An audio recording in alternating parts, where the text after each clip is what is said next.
Another day, another dollar. Am I right or am I right? Fuck me.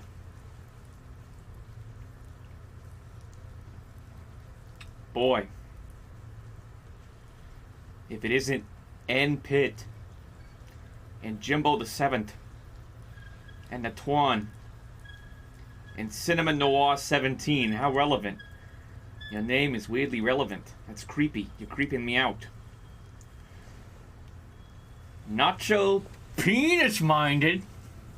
Not like that. Anything but that.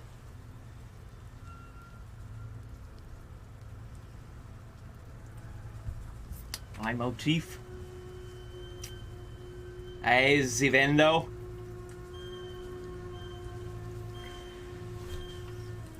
It's a moody Monday. There ain't no sun in the sky. Only clouds. And rain. It's stars. Some call that nighttime. Me, I call it hell on earth.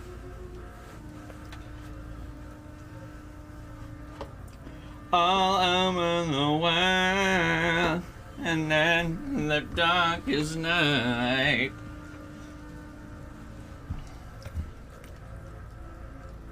Let's play a game. What is this, Saw? Let's play a game. Let's play a game. Or is it a game? It could just be the last thing you ever play. It's called Genesis Noir. Starring me, Genesis. Hi! Huh! The ambience is gone. Let's play video games. Or is it?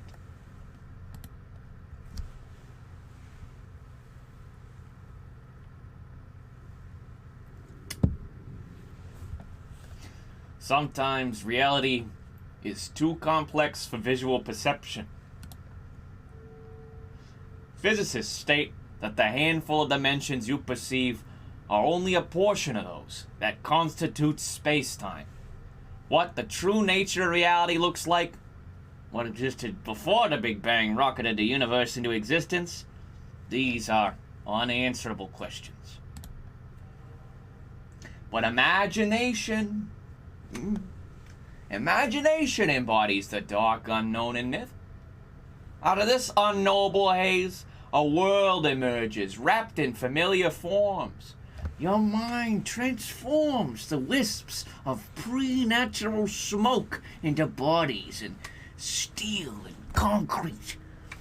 Your experience reshapes the world and makes this form eternal. You give it a name. David. Boy, this sure be looking like things are shaping out of the preternatural smoke. You call it the Constant. I lied, it's not called David. It's called the Constant. You really believe me? You thought it was actually called David? Idiot. It was a joke. I'm not gonna call the preternatural constant David. What the? Come on. Skatebird. Skatebird? This looks like concrete to me. Feral Cat Ben. Oh, maybe it was Den. It was a night like any other. The lights were on, and the buildings were made of materials. The smoke gently wafted from the chimney in that one building in the background, and the bright lights of the hopper were in view. Me? I was across the street, wearing a hat and a coat. Shit, the cops! I think I'm safe this time.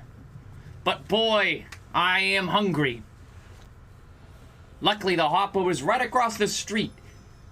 But unluckily, I was dead broke, and I forgot that I bought a bunch of flies to put in my wallet. And that's what I spent all my money on. Some might have called me a dumbass. Others, a guy with a wallet full of flies. But when I forgot, I let them all out, which really sucked. Boy, luckily, the big sign for Constant Club was on the right. Well, I only had one thing to do, and it was beg for money from random silhouettes. You look like a good silhouette. Maybe you want to buy a watch? You look like the type of guy who could really go for one of these, an Apple Watch. Take a look at this. Beautiful, beautiful. You want this, don't you? Take a look. Oh! They handed me a shiny Abraham Lincoln. It wasn't enough, of course, to go get breakfast at the Hopper, so I had to sell a few more stinky, rancid watches. Oh, God, I gotta sell like 20 watches. You, my friend, you're a big guy. You could go for this stupid-looking thing. Found it in a dumpster. Fits you perfectly. Give me some money. It was the easiest hustle of my life. I went out buying watches from street kids and selling them for breakfast. You're an intimidating guy. I really wish I didn't click you. You need this watch. Look at it. It matches you like none other. Please. Underwear? You're telling me he gave me underwear? Get back here, you son of a bitch. Nobody gives me underwear and gets away with it. I saw him in front of Manny's music. Get out of the way. Never mind, it wasn't him. Excuse me, have you seen a big guy who gave me underwear? He's naked, I'm sure. I ran as fast as I could. Ow! Till I tripped on a shoe. Wait a second. Something strange is going on. Looked to me like a classic case of a jazz singer who caught her husband cheating on her and threw all his clothes into the alley. His harpsichord case is wide open. No harpsichord to be seen. Of course, it was Lord Laugh's birthday tomorrow. Could be his shit thrown all over the alley.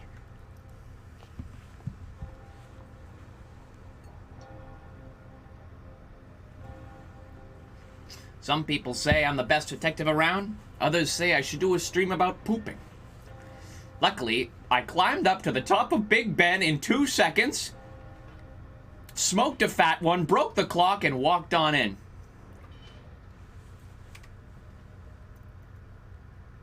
The story, of course, makes perfect sense. This is where I lived. It's like the Great Mouse Detective. I had all the essentials.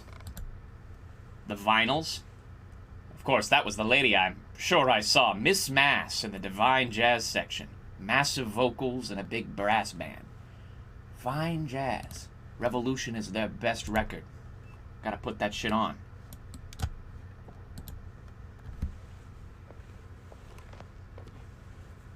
I sat on my ladder because I don't have chairs. The jazz actually sucked ass. But luckily I had a box of dust-covered but functional watches.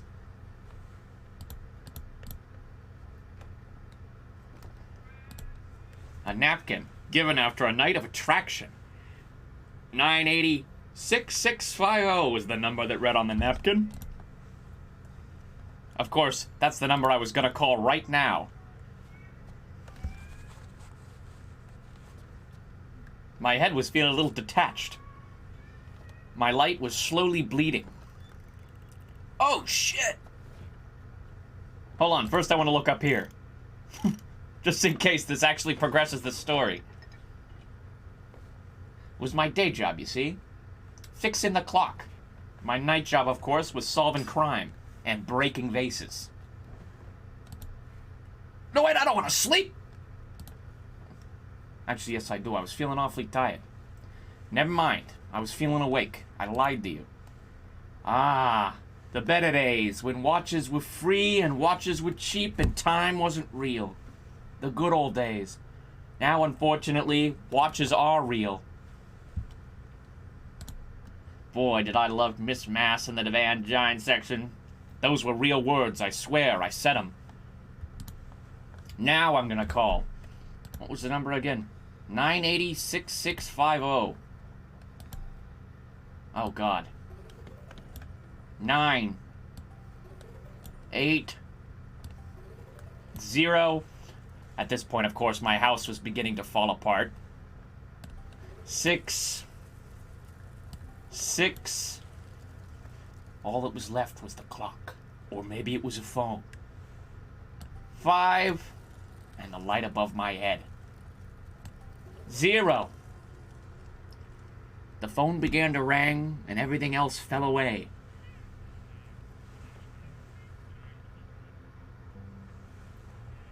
She sounded like a goddamn Charlie Brown parent, and I knew that was a bad sign. Wah! I began to fall to my death. Then I ran down the stairs. I didn't die after all. Down the building, down the flights of stairs I went, tumbling endlessly, over and over again, running as fast as I could. Through the front doors, I made an absolute mess. I gotta be more careful with those doors.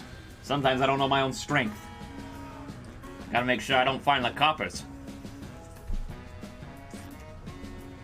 Sometimes it's almost as if I hear the voice of Jonquil asking what kind of ciggy I got. And the answer, of course, toothpick. I went up to her door and it was like 50 feet tall. I forgot about the time that I hit up the really tall lady. Hello.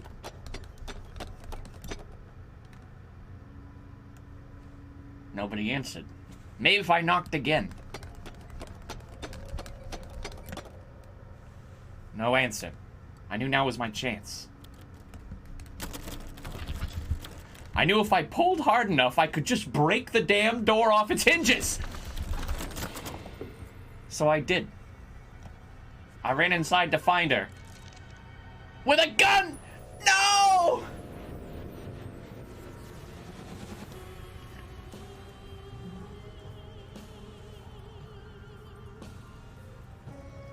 Of course, it was the instigating moment.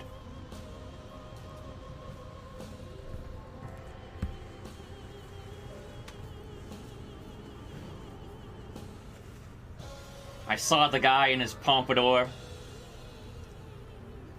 I knew he was the murderer. I knew. That damn pompadour. Right into a neck.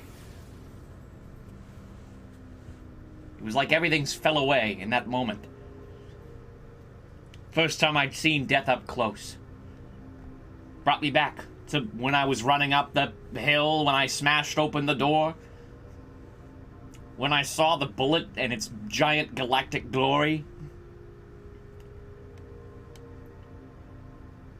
Wow. It's really like all time faded away.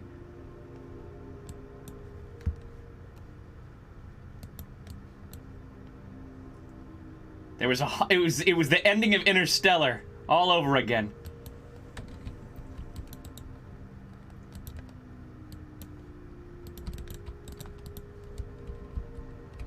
I saw something in front of me. Maybe a wallet.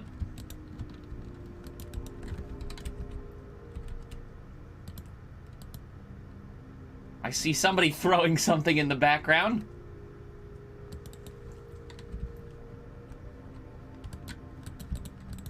I couldn't believe my head. And I couldn't believe that I was still here in this frozen zone, unaware of what to do.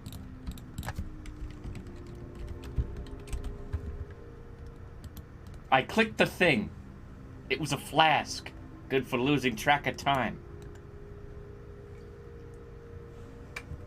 Boy.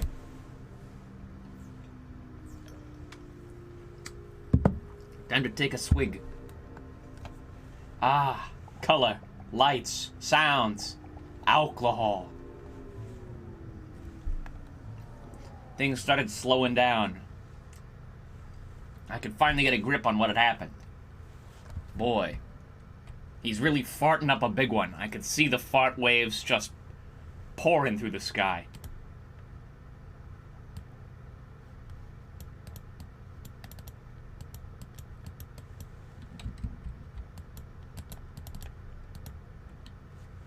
Ah, of course, a shell casing from a Big Bang. The thing that started the universe.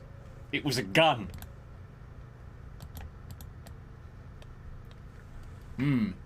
I took a closer look. There is some sort of a symbol on it. Mysterious. Could it be the spiral? It burned my hand like Indiana Jones. There's something suspicious about this spiral. Not my hat! I brought a hat. The Big Bang began as a sphere of unfathomable heat and density. Uniform and perfect, this humble volume contained all the energy which would become our universe. But in time, imperfection began to appear. Guns. After 10 to the negative 37th power of seconds, minuscule fluctuations in the density of this energy formed. The surface of creation, no longer perfectly sterile, was now rough, like fertile soil. These imperfections in energy became the seeds from which stars and galaxies and the very structure of the universe began.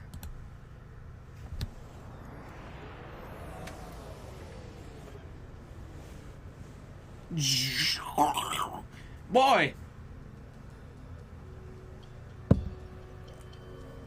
I could feel it. I was there.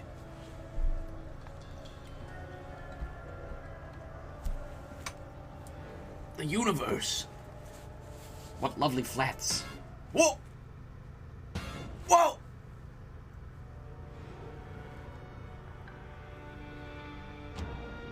Seeding.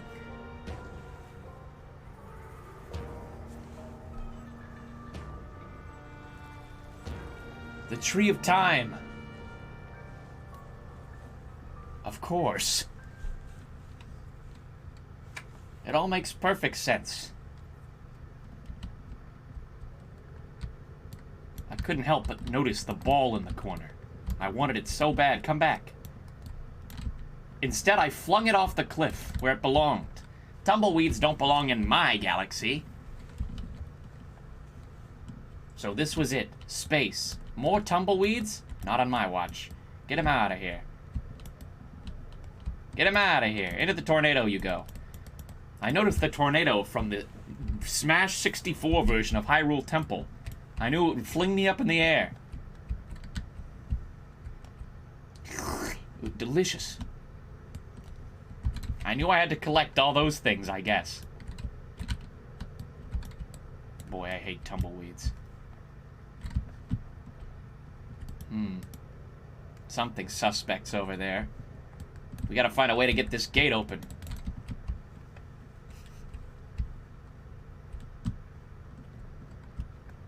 Hello. Who are you? Are you the guy who created this all? He was nothing more than 3 seeds. I picked him up. I looked in my hand. A white seed that feeds on light rays.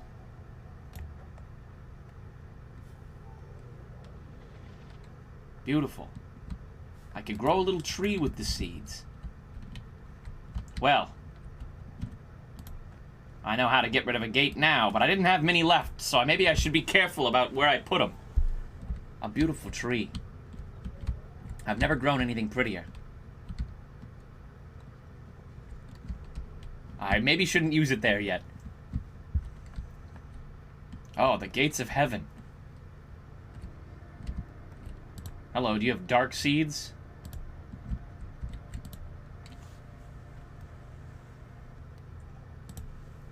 That he did. I knew he would. A black seed that consumes dark energy. Toss one down there and get rid of that. Let's run back in here and make sure I didn't miss anything in the corner. Doesn't look like it. I think we're safe. You never know with seeds. We could use one and pick up this shit. I think we do. Screw it. There's got to be some failsafe. If I use all my seeds, who's going to stop me? The universe? I don't think so. Give me the juice. I picked up as much juice as I possibly could. It wasn't that much, and I still saw there was more of it, but juice is juice. I love it. Can't get enough of it. I couldn't help but notice Old Faithful. My palm is charging. I put a dark seed in it. And it grew, of course, a beautiful sunflower.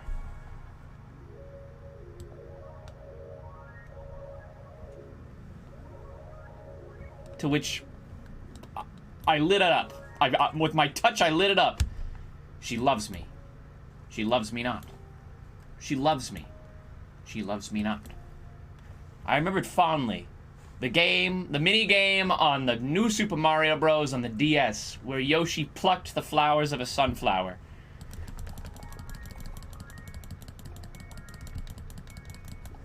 I found it very difficult to pluck the flowers as fast as I possibly could. She loves me not.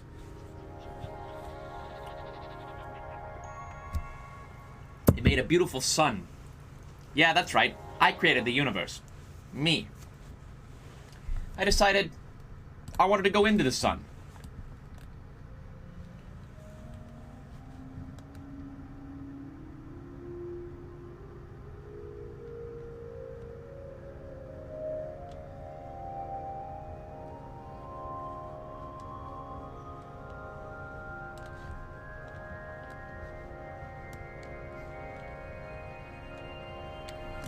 Ugh.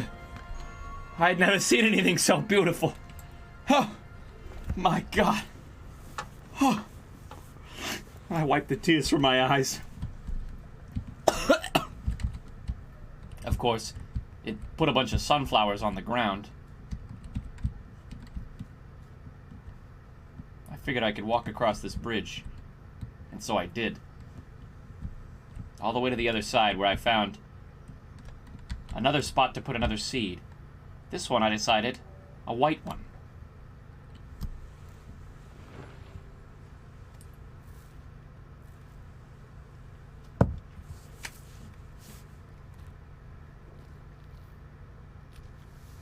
Ah, a lousy fart bush. I should have known. Ah, the clouds were beautiful. And they rained. They rained on me and my parade. They rained on everything I held dear. They rained so hard it started to flood. And on that flood, lily pads grew. It was beautiful. So I went down. I was making life. I knew next up I had to make monkeys, which I was very excited for, because everybody knows the most important thing in any young god's life is creating monkeys. I threw another dark seed in. This time, Sound Waves, a Joy Division album cover.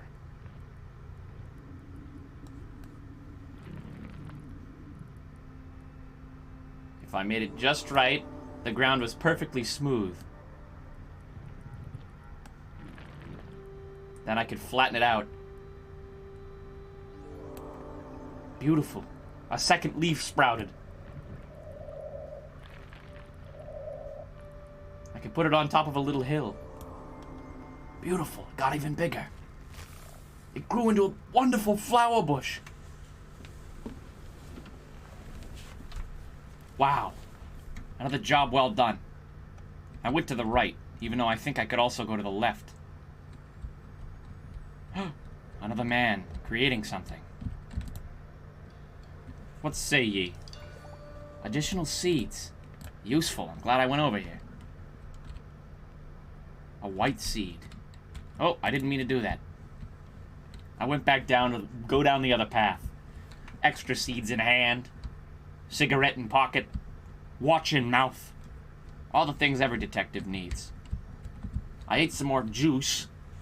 And, I want to save my last black seed, so I decided I'd use another white one.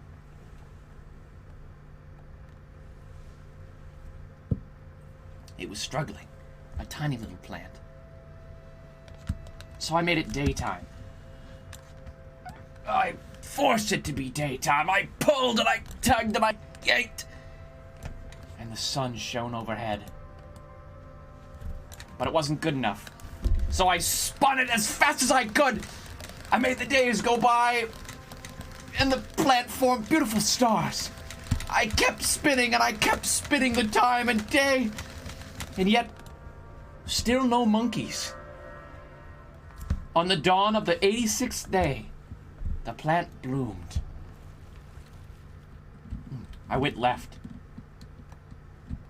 Ah, another young man with some dark seeds I could steal. I touched him and he popped. More light seeds? I need some dark ones. Can I take any more juice? No.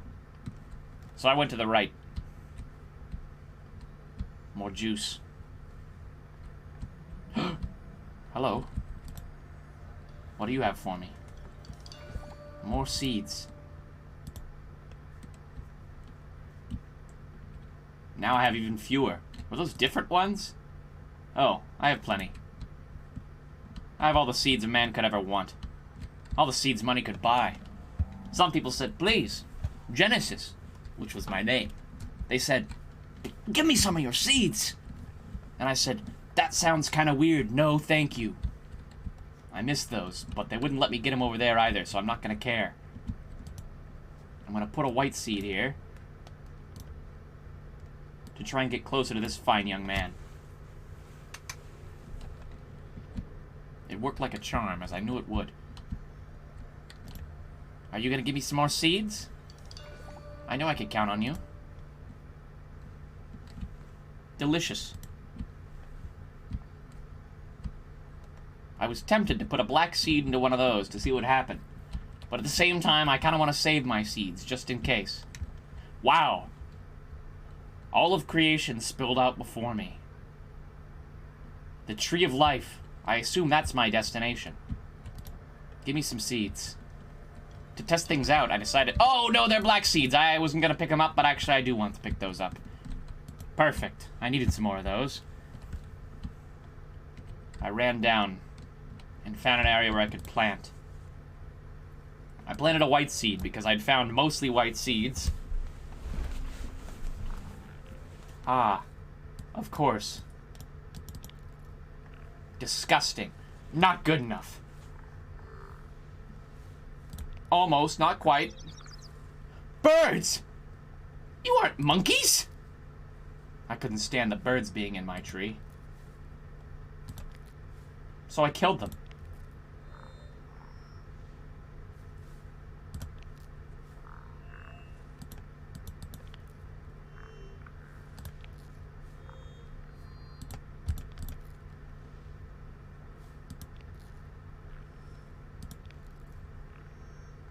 I didn't exactly understand the point of this, so I kept clicking to remove the birds.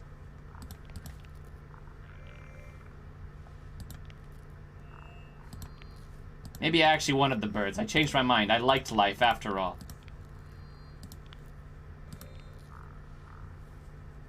Beautiful.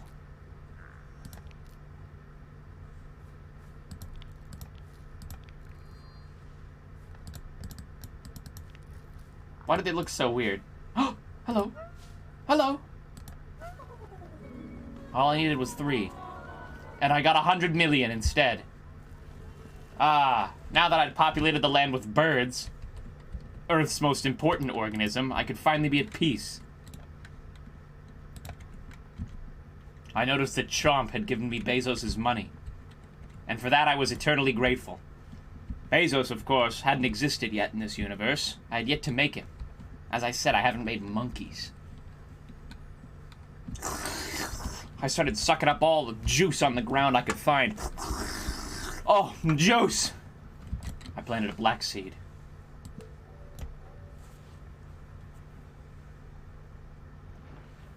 God created the bird and he saw it was cute. It was cute. I had to look at the roots. There's some damn rocks in the way. Nothing, holy moly. And a bone! The river ran deep below. I knew the route had to get there. And I knew that the only way to do it was to roll up my sleeves. Was to roll up my sleeves. Was to roll up my sleeves and start cracking some rocks. Yeet! I yeeted it into the sky where it exploded, as I knew it would. The root grew until it was a dumbass and hit some more dumb rocks. You dumbass root. Yeet! Yeet! I hated rocks more than life itself. Yeet! Oh my god, there's so many rocks. I started yeeting them as fast as I could. The bone? Yeah, I yeeted that too. I hate bones. Almost as much as I hate rocks. Skeletons are for the weak and cowardly. I smashed the big one and yeeted those shits out of there.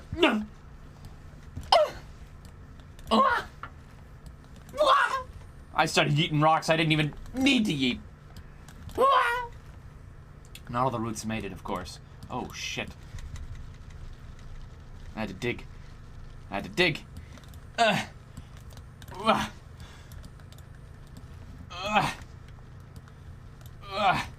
Oh, you can see with the... Oh, they're almost there.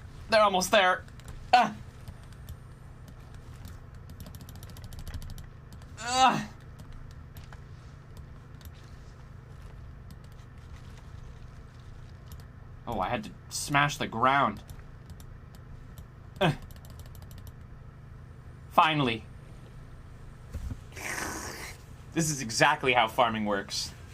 You have to yeet the rocks out of the way. Now that the root was in the water, it could grow a little beautiful plant. Hello. Ah! Snakes, animals, monkey! I saw a monkey! The monkey really showed up. Finally. As I was hoping it would. I heard a distant voice. The voice of Kaiju Scribble. I paid attention not. I went to go eat some more juice.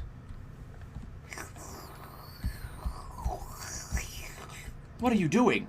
I hope you don't turn into seeds the second I touch you. Shit, he turned into seeds. Ooh.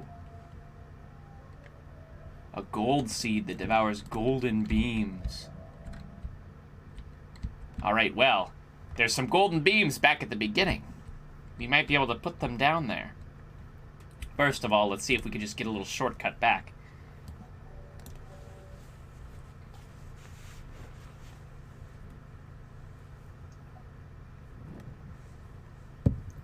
Nothing happened, so I sat and enjoyed the stars.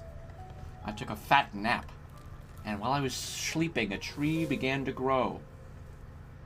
It took the form of my Z's, which was all wrong. Just kidding, it was all right. I went back to where I started. I knew the gates of heaven had to be destroyed. At the same time, I kind of wanted to remove this fence. So I did.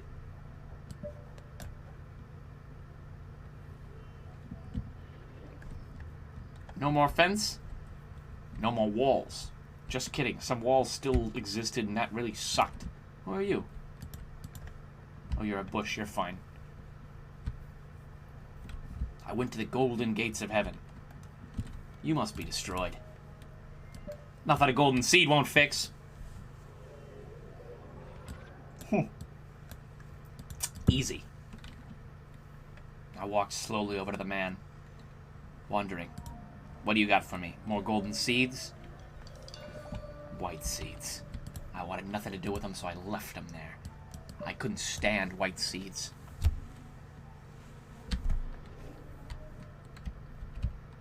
Alright. Some golden juice you just can't get.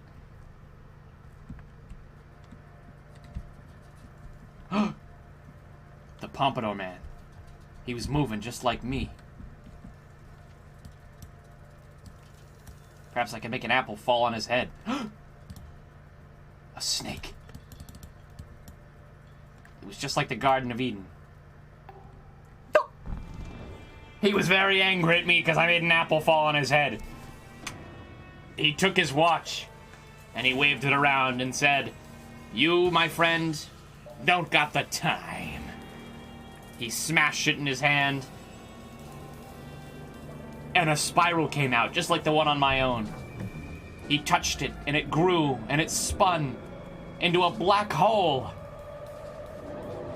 It sucked everything I had created inside. He threw the watch in as well. He crossed his arms and turned into gold dust and flew away.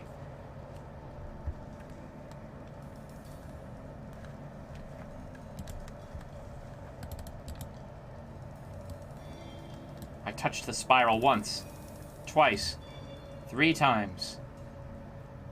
I scratched my head in disbelief. I looked at it. A watch spring with untapped potential. A familiar shape that requires further examining. I put it in my pocket for later. You never know when something like that might come in handy. Unfortunately, there was nowhere I could walk after it sucked away all the world. I clicked the same watch spiral in my own hand and looked up into the night sky.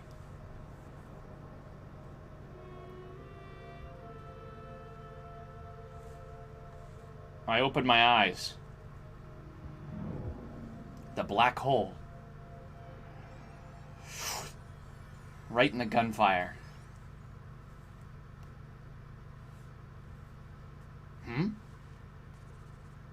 I wrote it all down.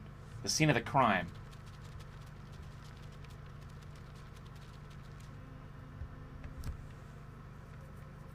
The watch. The spiral. The man with the pompadour. The black hole. It was curving the bullet away from Miss Mass, the best jazz star in the universe. 1. Spiral to spiral.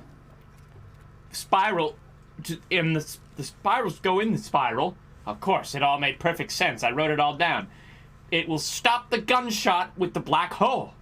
Of course. I knew I was onto something. Something big. I looked at what I'd created. A first confrontation. The black hole in the spiral. A plan for how to save a god. Big Bang, an album foreshadowed destruction. Talented, vain, murderer. It was the saxophonist. I knew it. A collection of notes, theories, and plans to feed a black hole. A famous singer in peril. An unfinished mechanism for assembling black holes. A golden touch is missing. A flyer promoting Miss Mass's favorite players.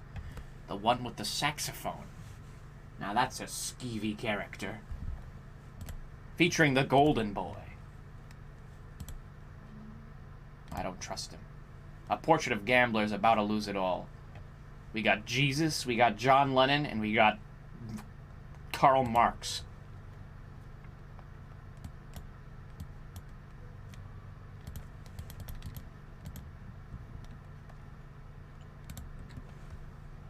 Oh, that must be the bullet.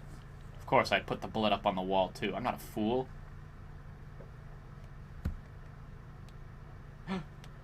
There she was, in the background, in the mirror.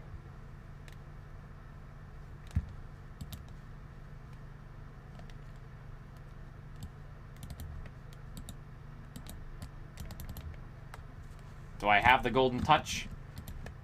Perhaps it's in my own hand. I looked at all the notes on the walls again. Oh, if I look in this one, I can see her reflected there. It all made perfect sense.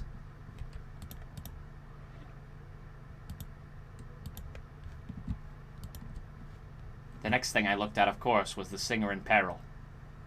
The bullet still being shot midair. The room was in disarray.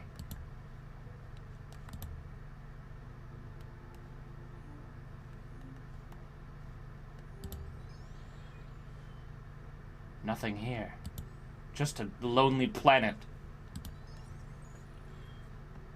A false lead. An inert cloud of cosmic dust.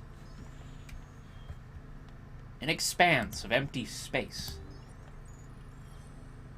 Through the mist, a flame burns brightly. I enter it. Like the sun before, it blinded me in its glory.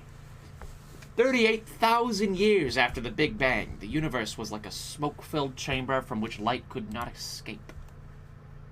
The stars had not yet arrived, and a haze of hydrogen would smother all light until their appearance. Over hundreds of millions of years, the pressure of gravity condensed the first star from this cloud of hydrogen and ignited a fire across the whole universe. Memories of the Dark Age, however, linger to this day, for at the heart of every gas giant lives a failed star.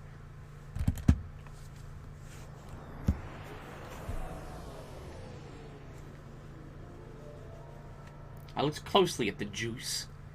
Maybe it was more than juice. Maybe it was cosmic dust, and I just didn't realize, and I had been calling it juice erroneously.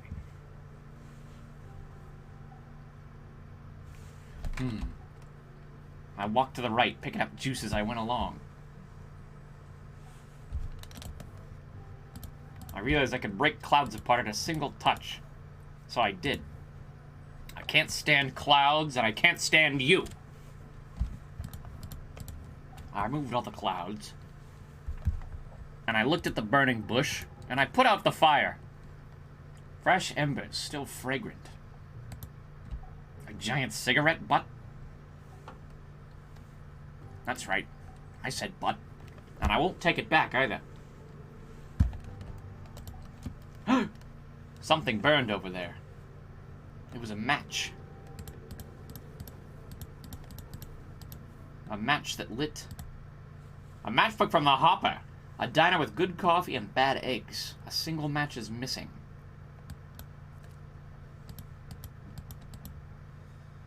A charred flyer for the Constant Club brings back vivid memories of the past. Featuring the Golden Boy. The same number I had gotten the other night. With a kiss.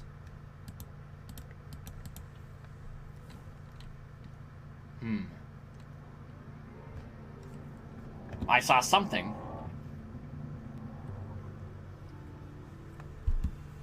It was all starting to make sense. And by starting to make sense, I mean, no it wasn't. Starstruck, the club. Above the hopper.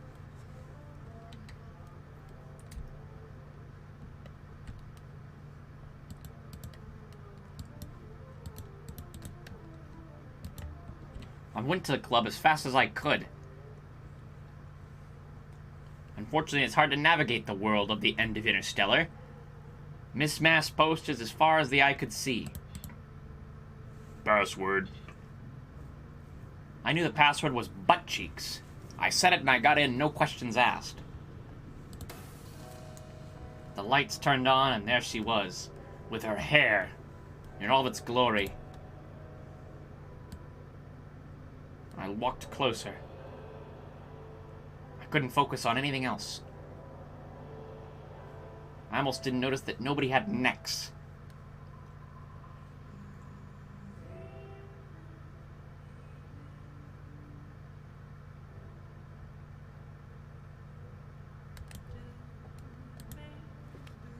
I grabbed the nearest alcohol I could find and just drank it. Just some stranger's alcohol. How could I resist? Just absolute garbage I found on a table. I kept going. The bubbles formed music notes. I kept going. Just some rando's alcohol. The bubbles became more and more musical as it went along. Now things are making sense. We looked at each other. She gave me a wink. I flew out of the club like nothing ever happened.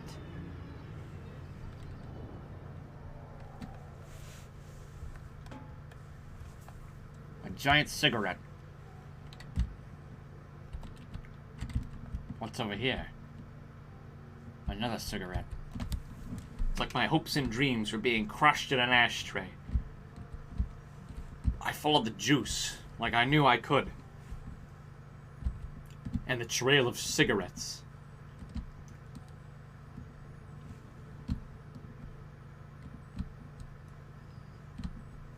I saw Saturn in the distance and realized that's probably where I had to go. So I went there. To Saturn. It got really big really fast and it scared me. So I walked away. And then I realized it didn't scare me that much, so I walked closer. I walked as close as I could. Boy, it was beautiful, the gas giant. That's right, I said gas.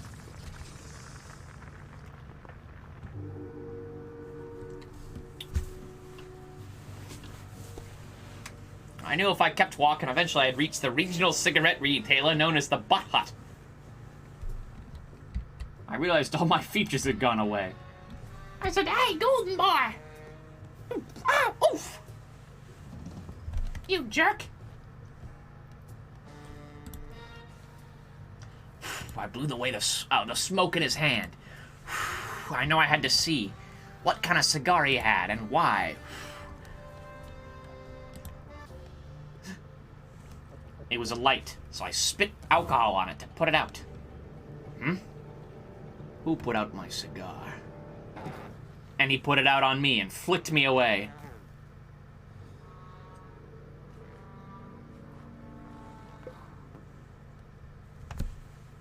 I came out of the cigar like nothing ever happened. Boink. A cigar butt smelling of an extinguished ego. It's tightly wound and recently put out.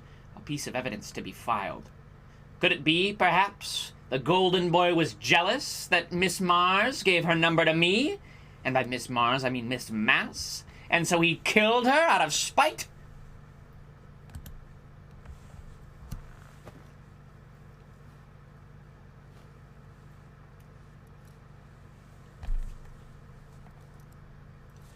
I, too, get really excited about eating burritos from Taco Bell. I looked at the spiral on my hand.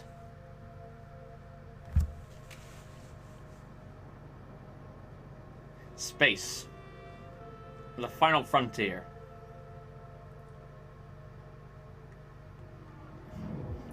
Is Taco Bell even good? Taco Bell's the best fast food restaurant there is, and no one can tell me otherwise. With this new information, I decided to write some stuff up on the wall. The cigar. Pow! Another spiral. It was all starting to make sense. A golden touch is still missing from the spiral.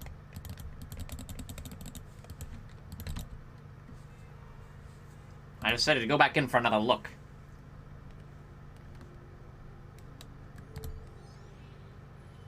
Only vacuum energy here.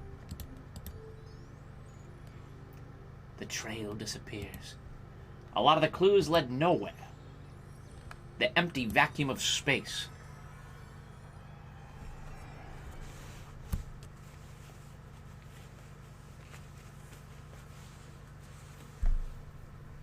Light reflected upon a pool.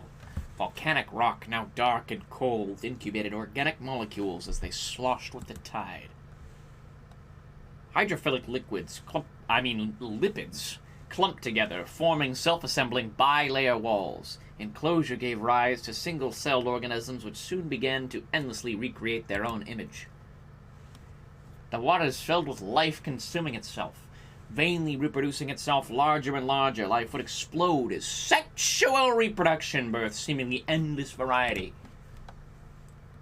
What could imbue inert carbon, hydrogen, and nitrogen with desire, a phenomenon called abiogenesis, is not yet understood. All that is known that in a pool life began.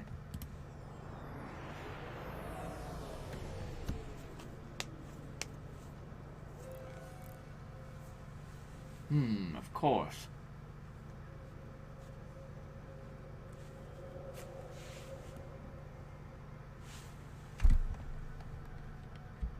More juice. Reflection.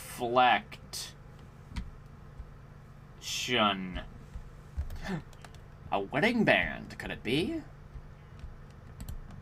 A familiar golden ring discarded. Has the champion logo inside. A golden ring. As always, I could yeet the rocks into space.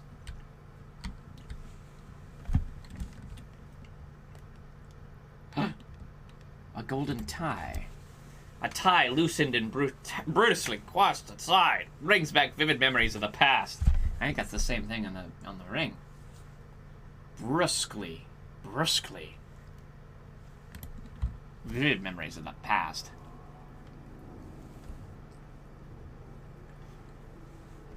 The dressing room. A tie on the door handle. I went for the booze like I always did. Perhaps it was a foolish choice, but it was the only familiar friend I had in unfamiliar times.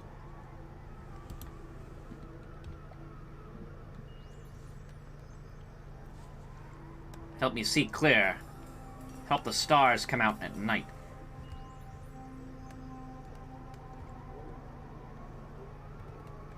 She loves me not. The petals turned to hearts right before my very eyes.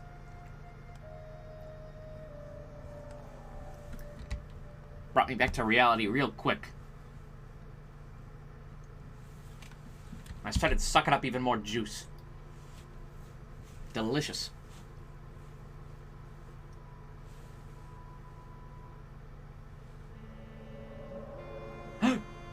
The golden boy. Also enamored. Looking at his CD. Perhaps its golden years had passed. He picked up his saxophone and looked into the sunset. Me? I was really small behind him. I looked at the booze. An ornate flask, dented and unloved. GB plus MM. Golden boy plus Miss Mass. It's all making sense now.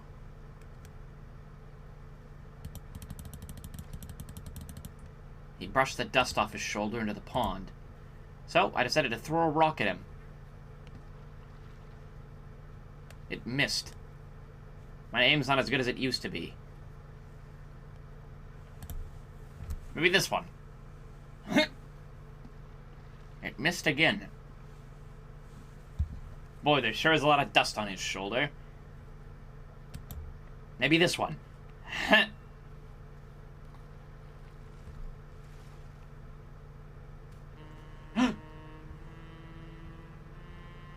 He started playing. And he threw a flower at me.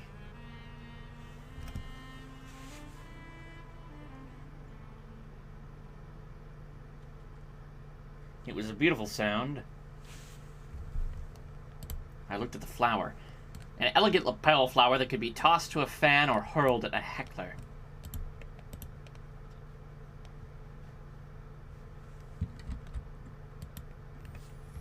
I clapped. His performance was spectacular. And encouraged him to keep going.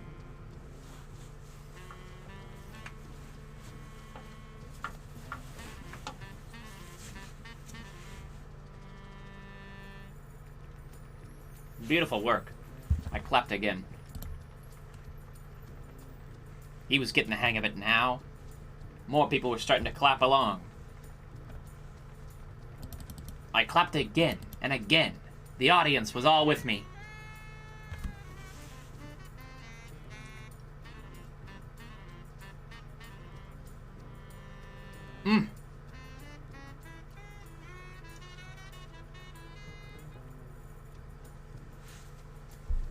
That's what I'm talking about. The ladies all adored him. The fans adored him. He got record deals, record labels, and women.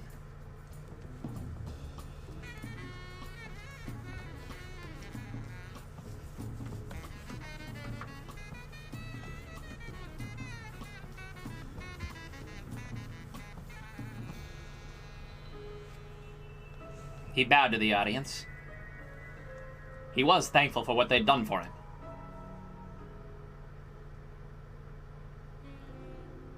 But in his reflection,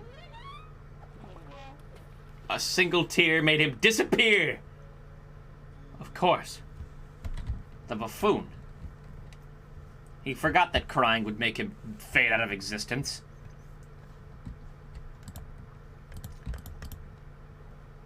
I ran over to the water as fast as I could.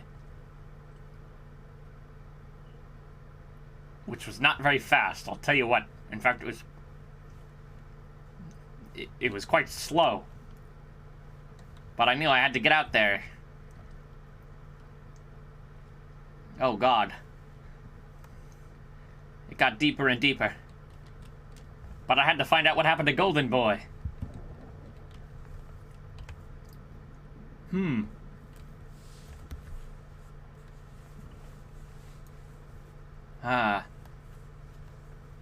The water. Could it be a symbol for alcoholism? The constellations needed to be connected.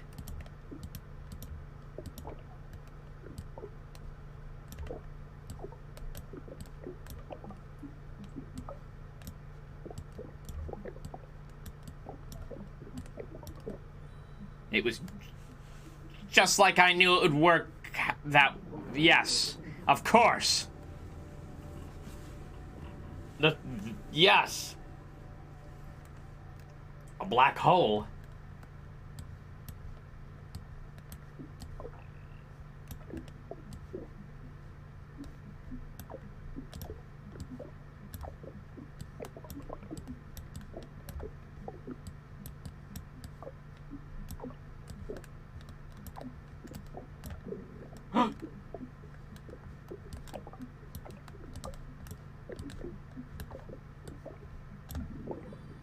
Of course. It made perfect sense yet again.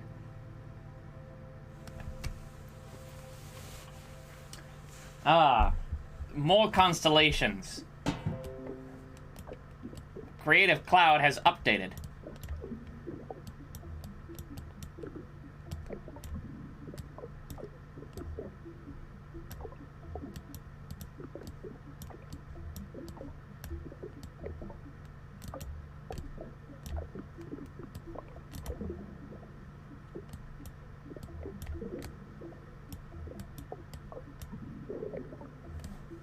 Of course.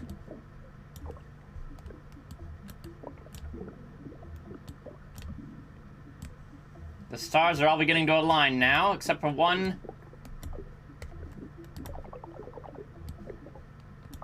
Shit.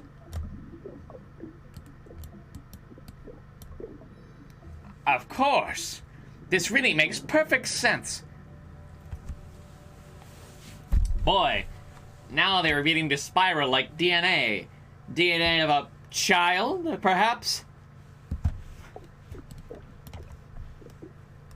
You know, a child. Oh, Lord.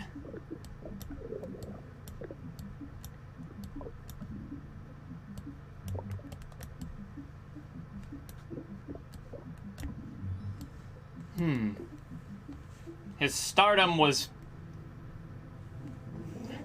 growing. Perhaps.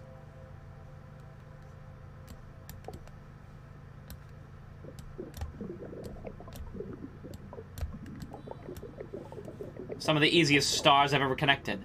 The stars in the eyes of a woman.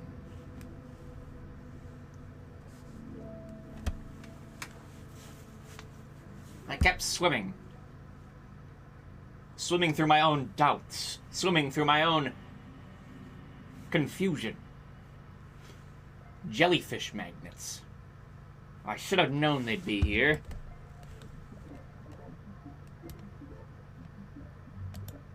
If I grab them all, they became a golden jellyfish magnet ring. They became it. Oh, there was a lot of them. More jellyfish than you even know how to find. It's almost like when I put all the jellyfish magnets together, they formed a message from a space-time hero known as Flamburgers.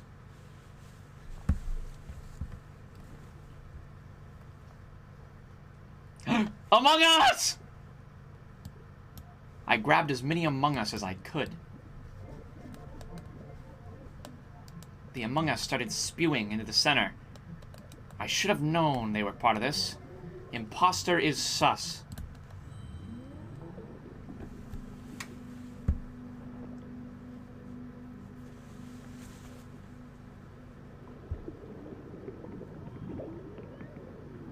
I was creating juice by drying out Among Us over a geyser. There was nothing artsy-fartsy about it. In fact, this was pure raw plot that made sense. I made the biggest Among Us spiral yet. I stuck it over the geyser, and the juice came out fast and quick.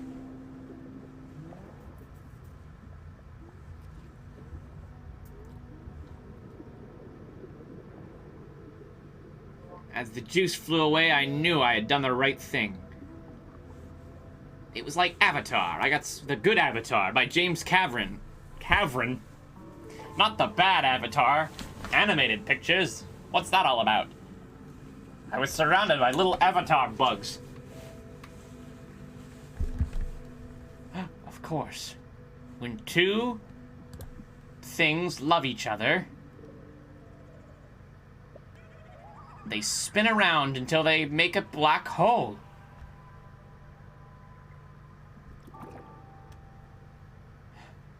Among Us, a ring, and a ball.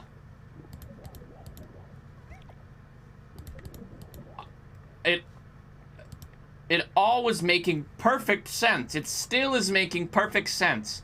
The anemone loved the Among Us, the ring, and the ball. I kept making more.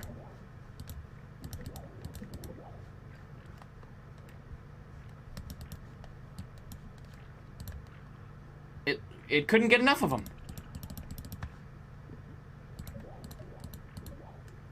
Oh, they made a different shape based on the order that I put them in. Maybe.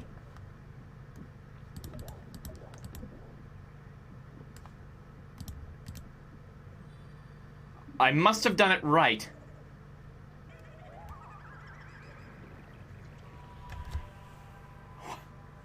Of course, that made black holes too. Oh, these must be like microorganisms. I think it's... Okay. Of course, it was all making sense. From the deepest pits of the ocean, there were geysers, and those eventually made little microorganisms.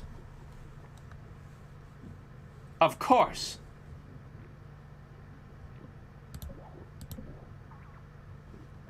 There you go. Fall in love with that one I made for you.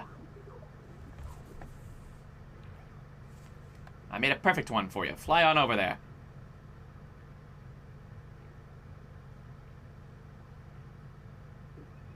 You dumbass. Up there.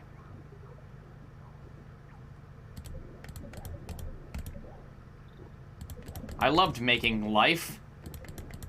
A great pastime of mine. Life comes in many shapes and sizes. It's Spore. Of course. Have you found somebody you love yet, little thing? A lot of them. At least one of them has to make it up to you, right? Apparently not. Oh, it worked. Of course it did. It's all coming together. Those two things loved each other almost as much as I loved the bottle. They gave me a cylinder. Of course. The ugliest creature ever made had just been evolved. I knew I had to help it find a mate. I was making ugly creatures too, and they all used little lights.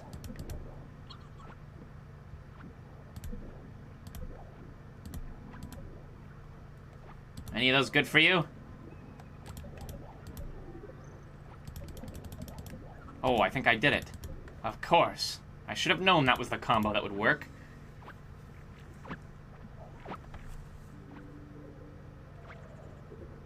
A nautilus. A fish. Real creatures. I made bullshit for so long, real things began to get made. They all loved the yellow submarine. Never mind, it was his saxophone. A tarnished saxophone. Its dingy body reflects little light. The trail has gone dark.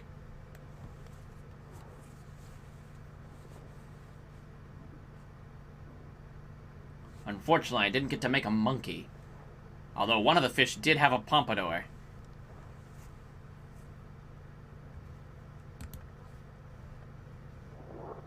I put it in my coat pocket. I was going to bring that with me.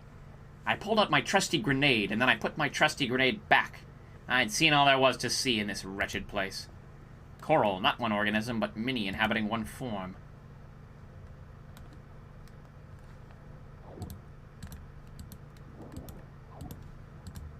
I clicked my spiral and I was out. Now that I'd made life, things are beginning to check out. He was like a constellation in the night sky. Every time I looked up, I couldn't help but see him.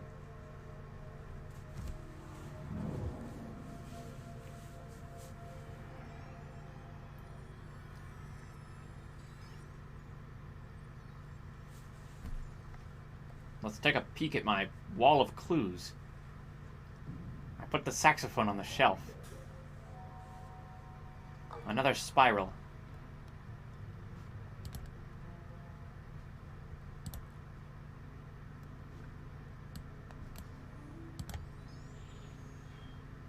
A suspicious shape. Only folded space-time, however. It was awfully suspicious, wasn't it? A dead end.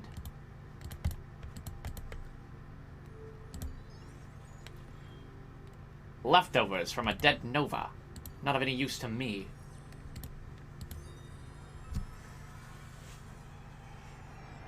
I found another clue.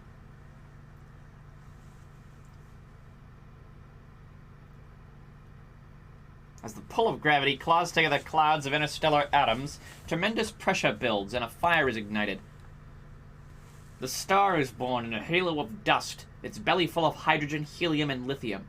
Inside, fusion digests this initial meal into progressively larger, heavier, more complex elements.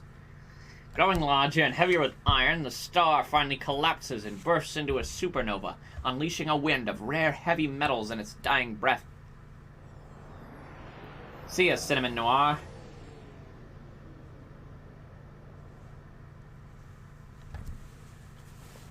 You're a great narrator. That's funny. I looked at his stars. They were blinding.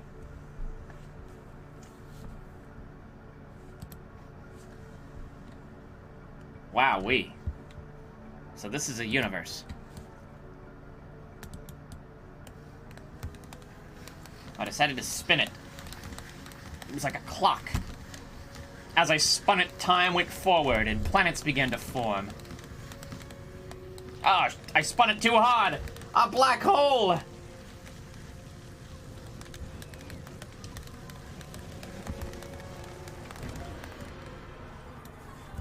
Until it was gone.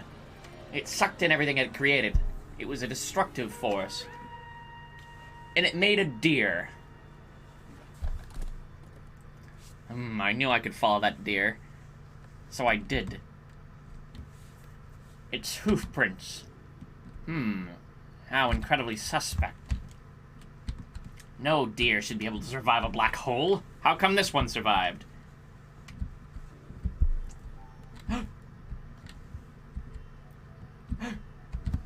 It seemed more things had survived the black hole than I originally thought. Hunt. The hunt was on. The hunt for the golden deer. It was behind the leaves. A mouse!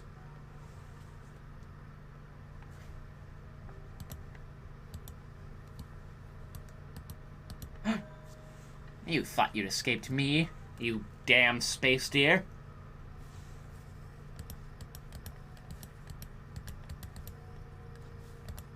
Poop! Of course. All deers must poop.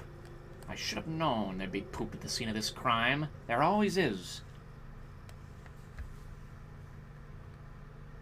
I followed its tracks all the way to the suspicious glade. How was I going to get over this river? By walking over it, of course. Hello, mouse. I tried to step on it. It didn't squash. Sometimes a mouse just don't squash. Wow, well that way didn't lead me anywhere exciting, did it? Sometimes it felt like the places I went just led me right back to where I'd been before.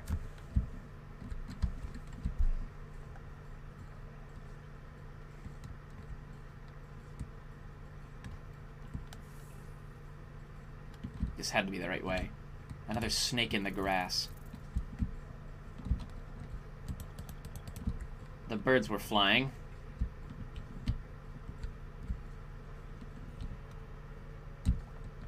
A rock wall. Or was it? Yes, it still was a wall.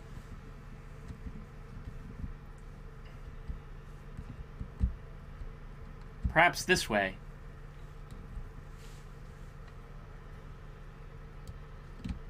Wrong. Another dead end. I'd find that deer if it was the last thing I did. Its tracks had gone dry. I hadn't seen a new track in miles.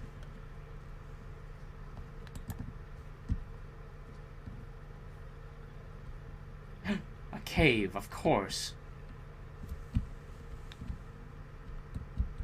All deers love caves.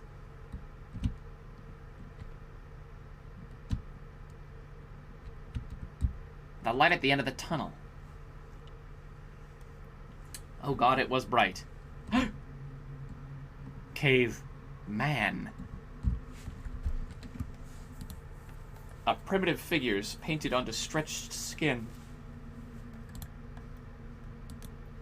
I saw the golden boy on the ceiling. Hello? Eaten fruit? Absolute animal. Could it be? Was the deer really being painted right before my very eyes?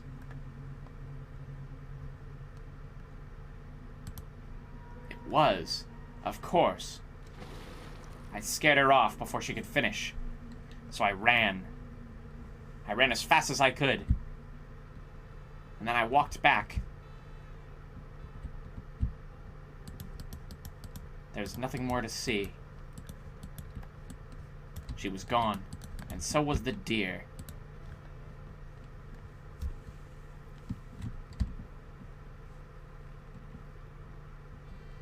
I left the cave.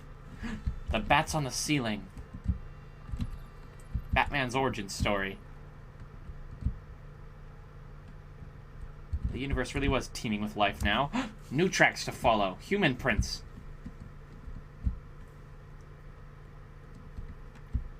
Oh my gosh, the Great Migration.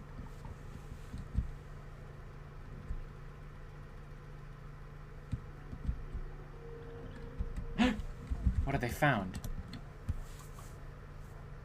Perhaps they too were looking for the beast.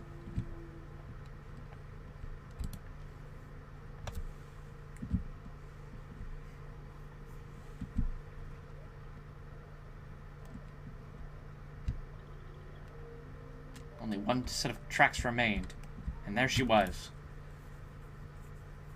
Had she really found the deer tracks? I should have known. Always trust a caveman. I peeked through the leaves.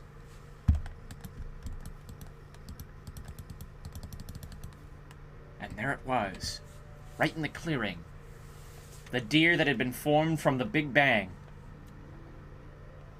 It noticed me and I noticed it. It did have a halo. The caveman. The spear! Wait! It was too late. The beast had been stabbed. Right in the back.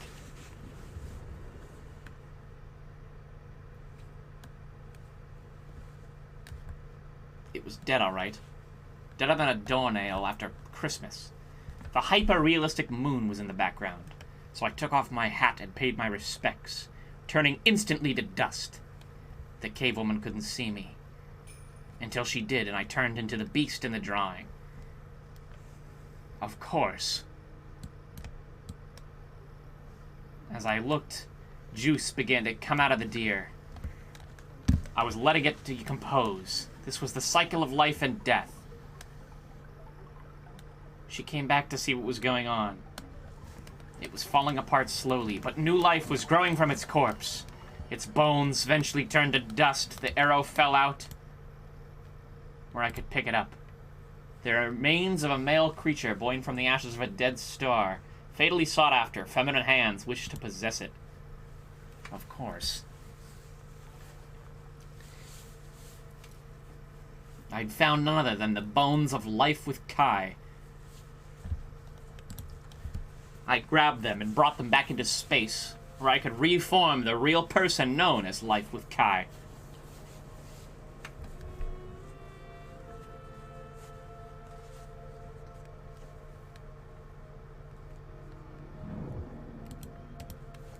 Another black hole. I'd found everything there was to find.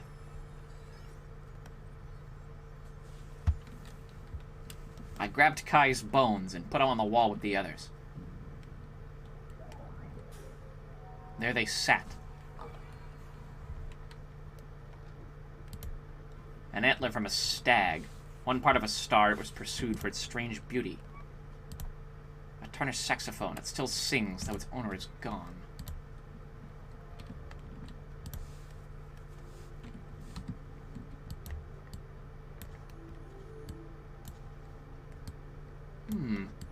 We'd almost looked at every clue. A neutron star that has stopped spinning. Jimmy Neutron. Going through the motions. A familiar trail leads to a new variable.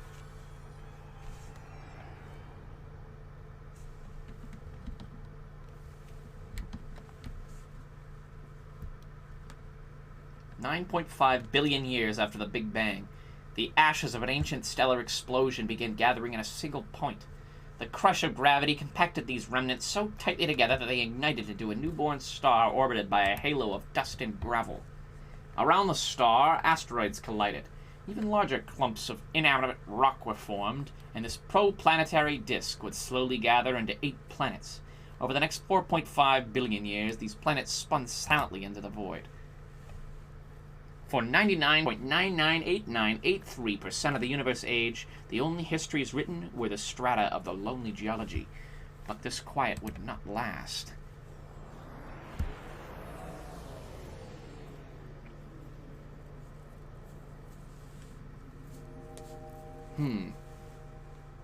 Of course. Another clue. Like a wink from a star, I knew Golden Boy was up to something. So I set out. I spent most of my time shattering asteroids, the remnants of a supernova. There was a lot of them. They formed a trail. A trail to where, some might say. Well, that's up for us to find out. Oh, I knocked myself off an asteroid like a fool. It's like deer poop in the galaxy.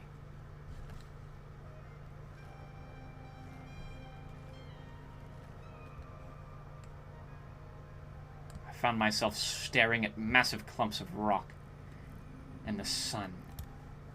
An arrowhead. A rock recently fragmented into a sharp point. This was no accident.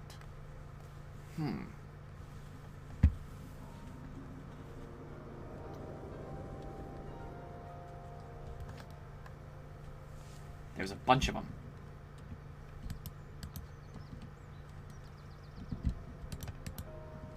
A rock recently fragmented at a sharp point.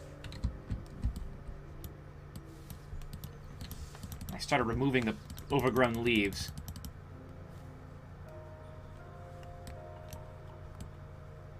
I followed the points. They were leading me somewhere. They were awfully arrow-like. The caveman from earlier.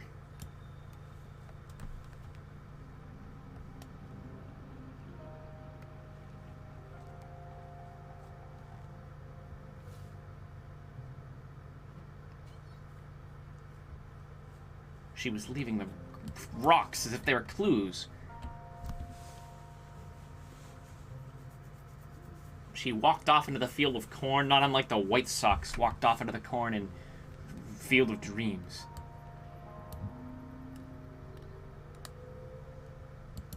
G. Ga. Gather.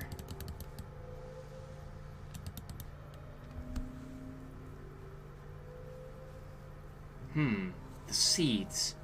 It's almost like people had planted them here. It's almost as if Butler 3333 had planted them here.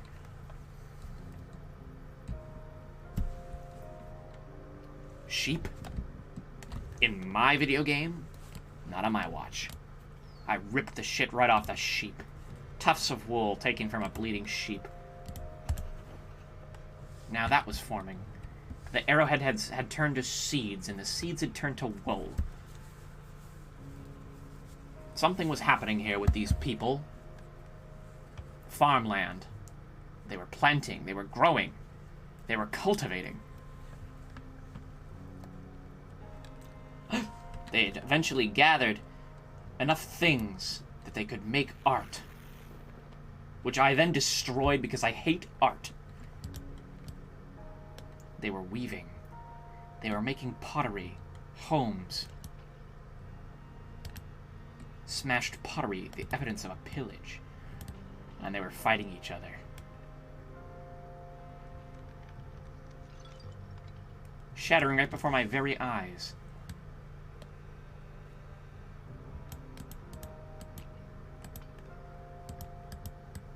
The pots were getting more and more ornate. Now, if I spin this one, it's almost as if I can see myself traveling forward, following endless clues. Shells and gold led way to currency. They were trading. They had formed village walls, to which I promptly knocked down the door. I destroyed the Leaning Tower of Pisa with a single bash. A path of rubble crushed by conquering armies. Of course, war came with anything that was created. Language. The Great Pyramids and the Sphinx. It was I who broke the nose off. I should have known. Language. It was complicated and I didn't understand it. Because, of course, I can't read. They started making gods.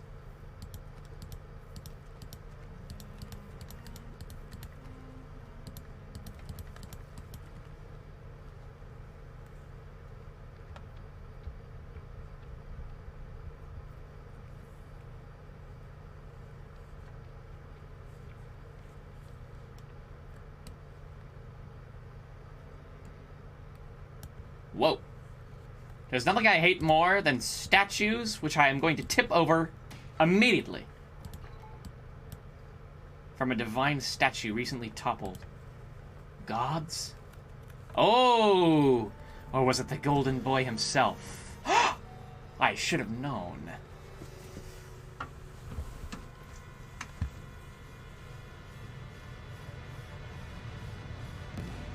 Pompeii.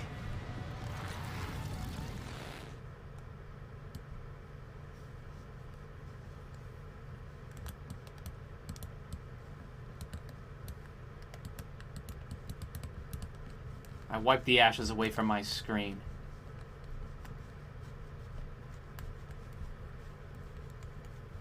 Away from my eyes. Civilization as we knew it was on fire.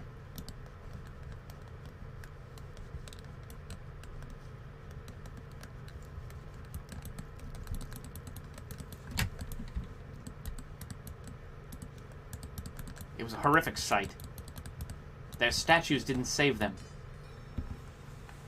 She turned to ash. A staff with 2 figures spiraling inward.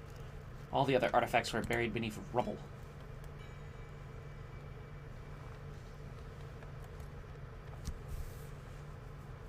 I looked at my watch. Time was still moving forward, so I decided to bring the artifact with me.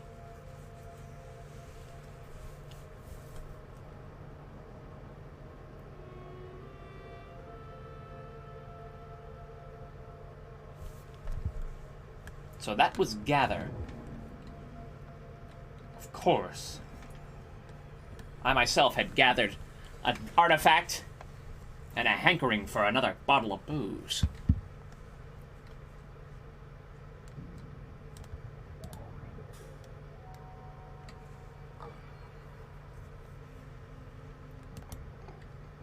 Caduceus staff. Caduceus. That's like medicine. Caduceus. Caduceus? A staff! Finally crafted artifact from a great catastrophe.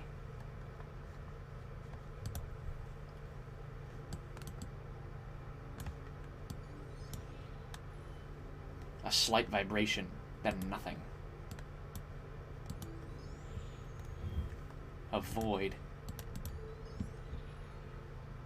A rogue planet far from home. A golden glint catches the eye on a crisp afternoon. Could it be another clue?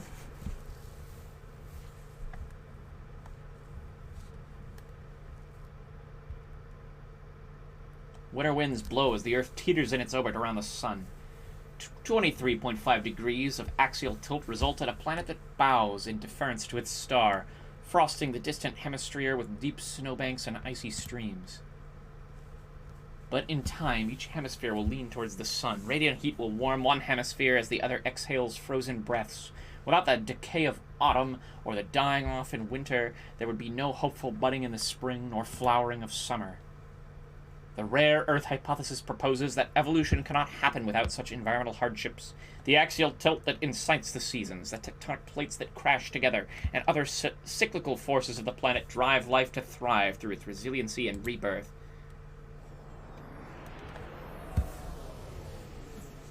Maybe this one won't be a clue. Maybe it'll just be me wandering aimlessly. We simply don't know. We have no way of knowing. I looked at my sketch pad. Sun and night equals what? The Earth? The Moon? The tectonic plates? I tilted the Earth and watched things bloom.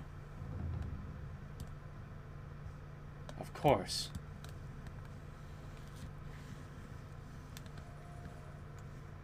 If I tilted it just right,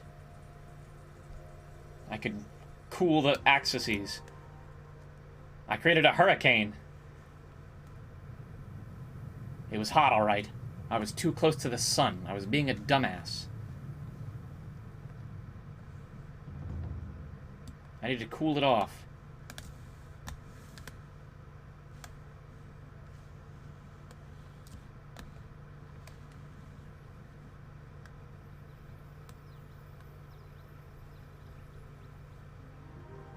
Beautiful. Spring. It was still swelteringly hot. I was dripping sweat like nobody's business.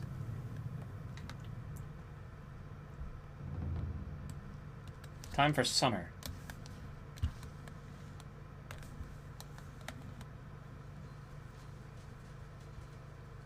Or autumn.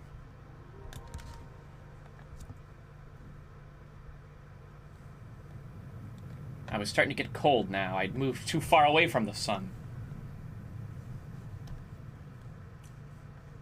I knew there was only one season left. Winter. Snow covered the continents. I had created an ice age. Thaw. The snow was deep.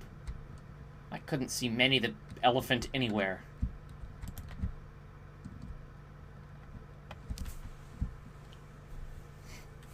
Hello, sorry I made this ice age. Forgive me, will you?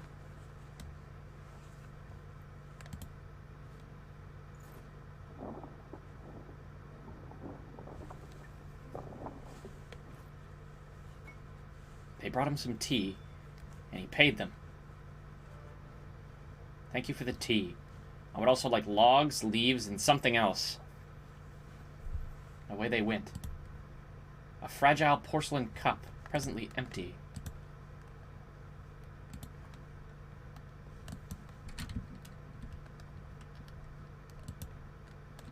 I ran after them. I assumed they were going to get wood.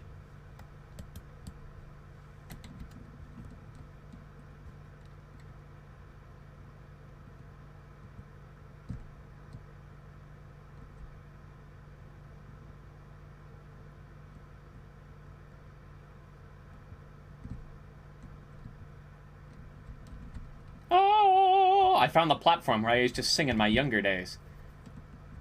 Although my singing days were long over.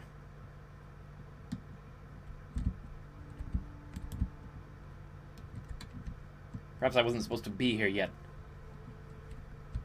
Or perhaps I could go down.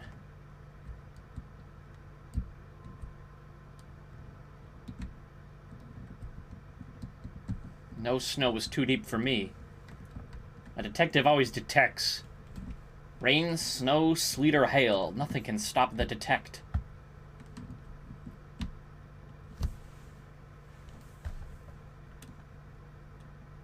Whoa. Beautiful. Cards for gambling. Old vices. Brings back memories of the past. 4 seasons.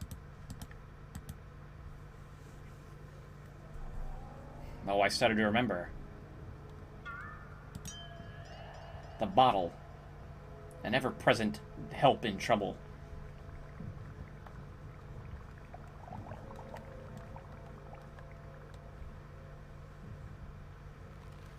Cards. Gambling. Class of detective stuff.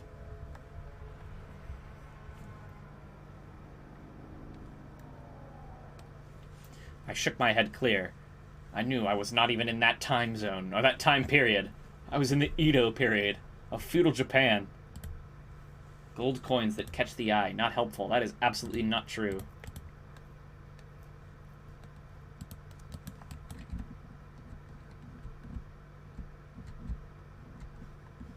Gotta make sure I've done everything there is to do up here.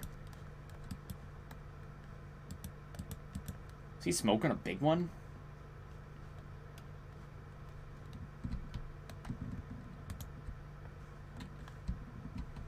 Down we go. I never wanted to see another set of cards again. So I ran. I ran as far as I could, deep into the snow. A ski shop! Never mind, those aren't skis. There's something else.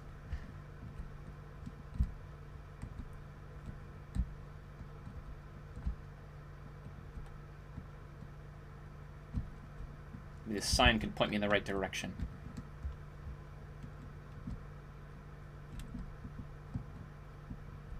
Oh my. A frozen lake. Footprints. Beautiful. They'd been fishing. In the ice. A pail of water to quench a powerful thirst. Well, perhaps I can fill that cup up with water.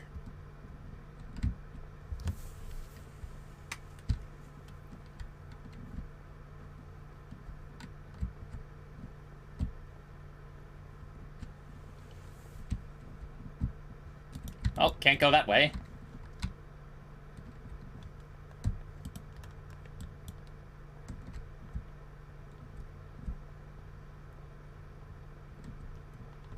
Let's go back up.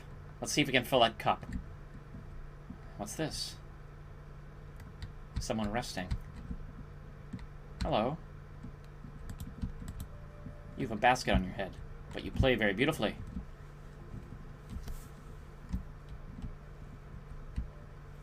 Wood. Easy to set aflame. Trying to remember the other thing he needed. Leaves, maybe?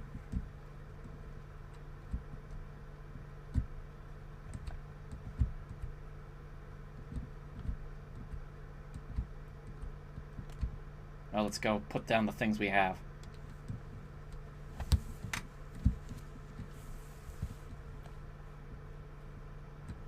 I come bearing gifts. For you. Logs. A pail. Now I just need the leaves.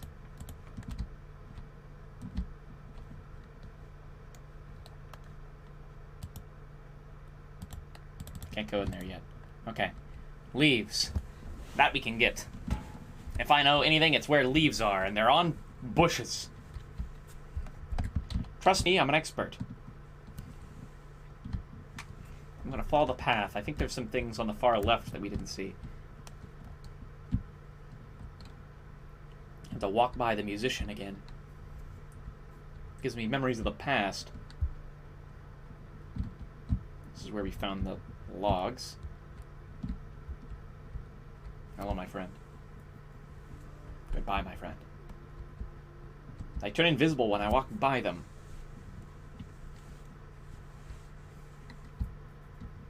The ski shop.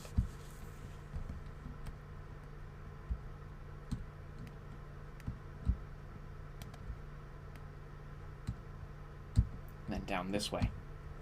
There's gotta be leaves this way.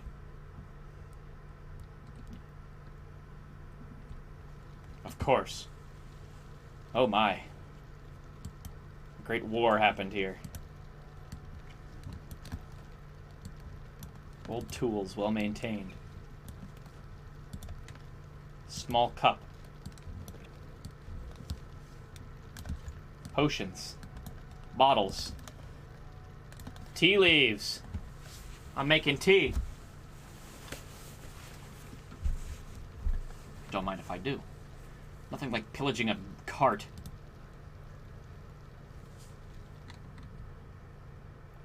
Okay, away we go. Back.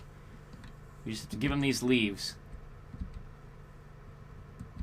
The ingredients for tea. Why didn't I see it before? Of course. It makes perfect sense.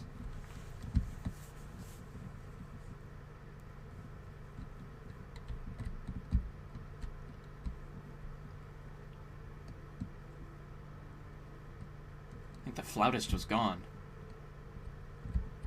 Suspect. Sus. Sussy baka. There was another sussy baka in the midst. Hello. I come bearing tea. Take your gifts.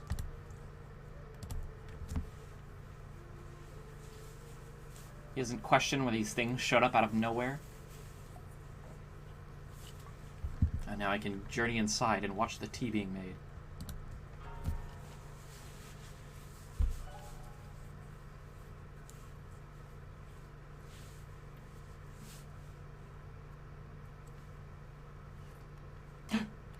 Money?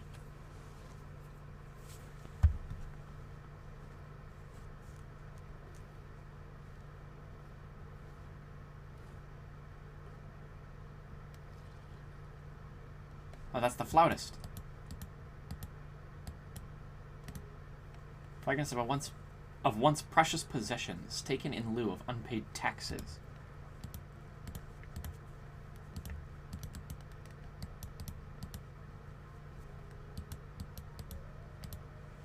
Poetic words, a distraction from work.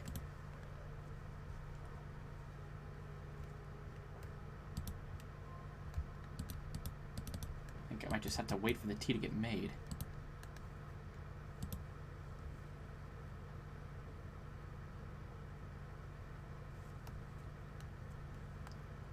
Ah, it's done. And like, they say a watched pot never boils, but now we know that's not true.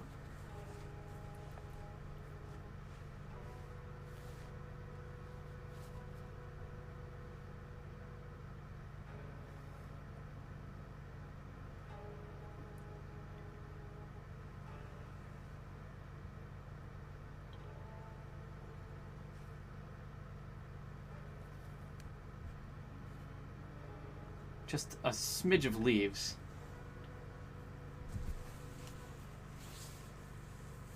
Not my Pink Floyd t-shirt.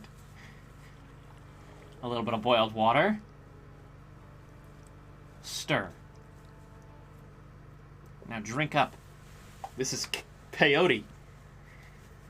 You're gonna see God today, big samurai. Sip. You dumbass.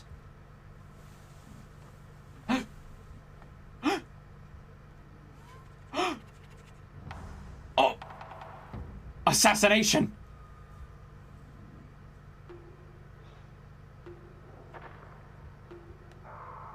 Ah!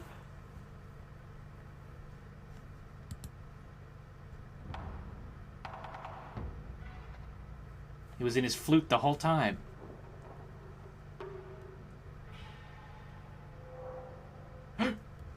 The god of death.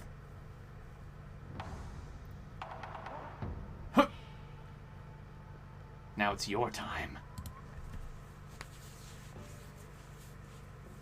Come with me.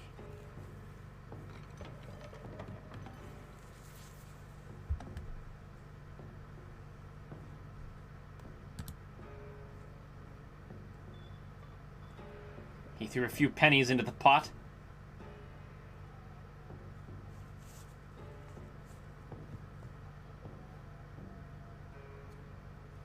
To make golden ink.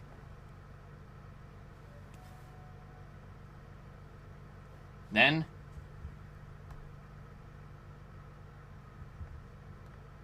he wrote, Kitsugi.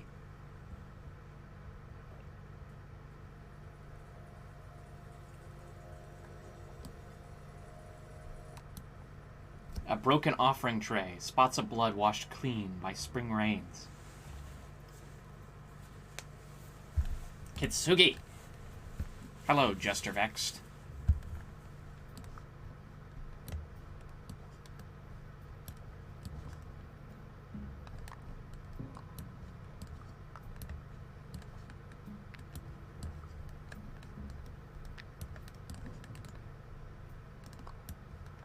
A destroyed children's toy. Summer's son has fitted the paint. Thought he was gonna say it was his broken marriage. A skull.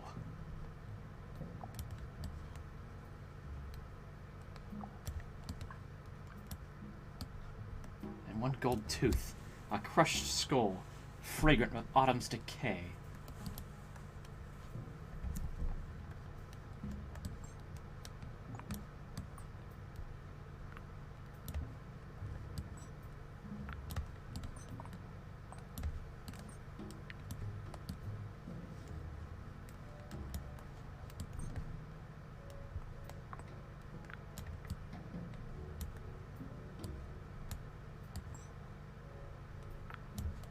Teacup.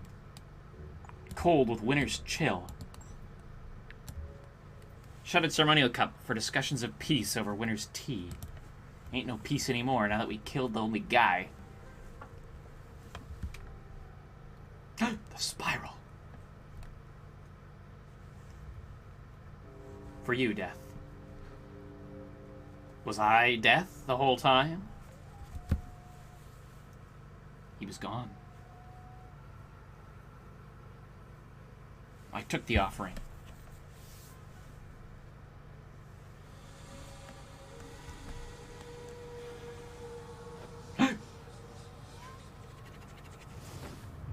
he wasn't long for this world. They found that he killed the king.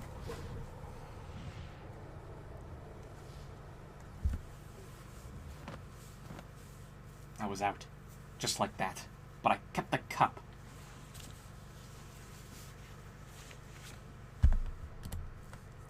Shattered and remade, the cracks reveal unseen patterns. New lines of inquiry bloom. You're coming with me. I checked my watch.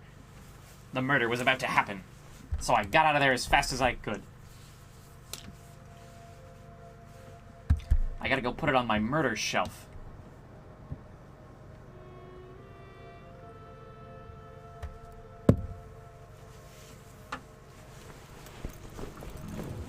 Thaw.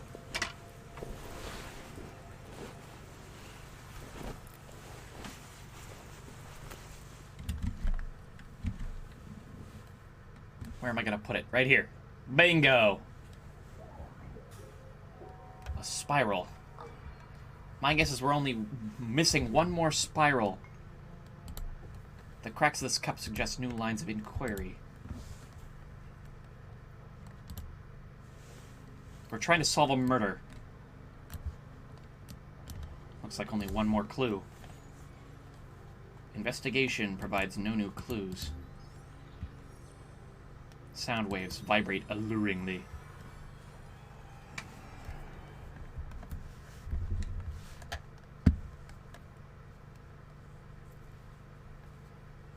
Radio waves from the Big Bang echo all across the universe and recorded in their vibration is a moment of collaboration. Electrons and protons, once heated rivals, cooled enough to come together in harmony. Their union created the first elements and left a song that plays in the background of the cosmos to this day. This phenomenon, called the cosmic background radiation, called Nickelback, allows scientists to listen to the moment of the Big Bang and compose a timeline of the birth of the universe.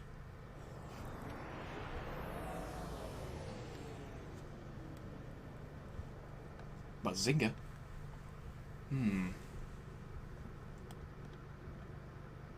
Where'd the golden boy gone?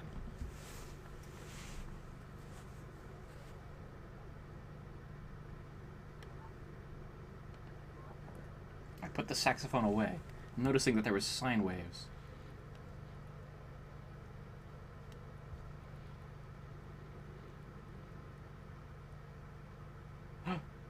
A note.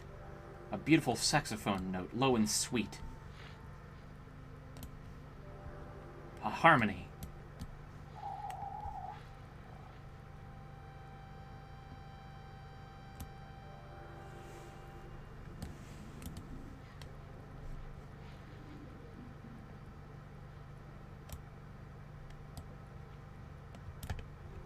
Beautiful.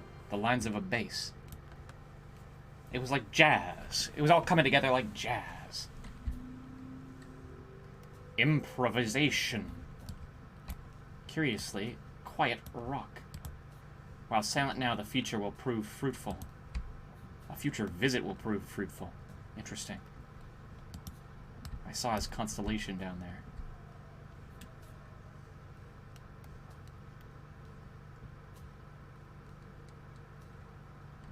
The city began to form.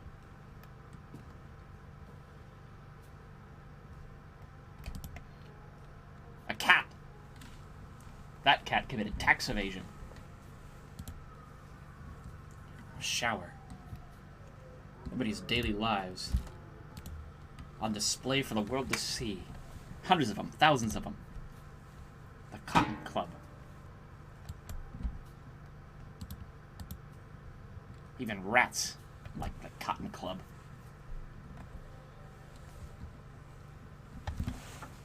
St. Louis.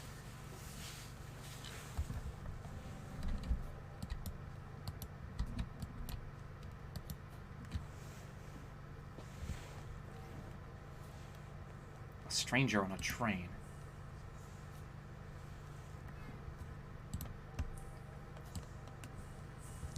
The train set off. I had to follow that music.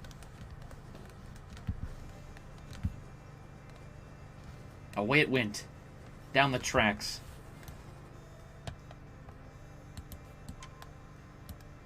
We took a turn to the right.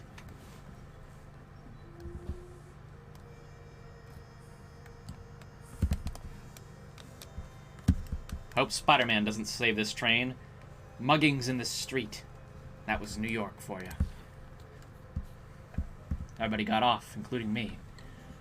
I had somewhere to be, and somewhere to be fast. I still heard the music. I listened. I could hear it. I knew where it was coming from. I followed it. On foot now. Down the street I went. It was sultry and smooth, like a baby's backside. Ah, I saw it, the music club. Live music. It was getting louder now. Could it be this busker? A few loose coins lay in front of him, along with a bottle of booze. Ah, the Cotton Club, now graffitied. Time kills all men. Suitable only for adults. I couldn't stand birds, so I shoot them away. Wanted. A prophetic sign. The end is nigh.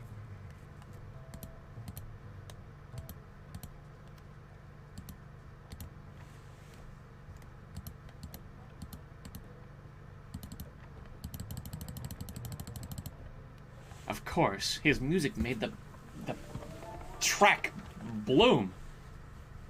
I pulled out my trusty sax.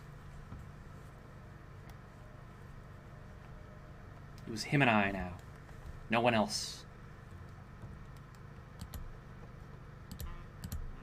I knew if I mimicked him just perfectly, we could create sweet, sweet music together.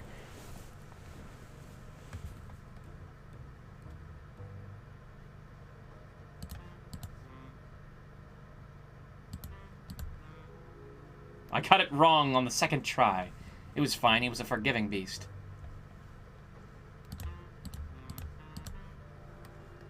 It was easy. So easy. Notch really should have made it harder.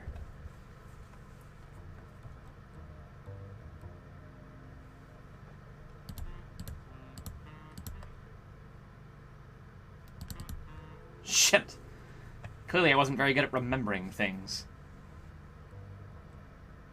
Boom, boom. I did the same thing again. The exact same thing I did last time, which once again was not the correct thing to do. This time I knew. Except for I missed. Who can forget when you put your fingers in the wrong spot on the saxophone and the wrong note simply doesn't come out?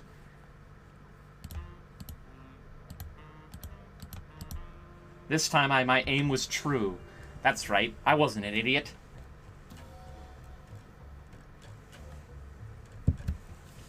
He started playing notes so fast, there was no way I could keep up. I scratched my head and said, "Of course!" Now it was my turn for improv.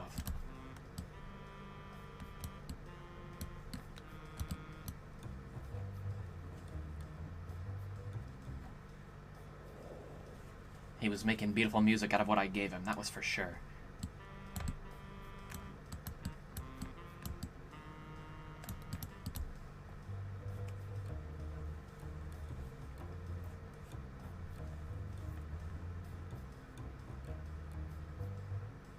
His memory was better than mine, and better than a horse's.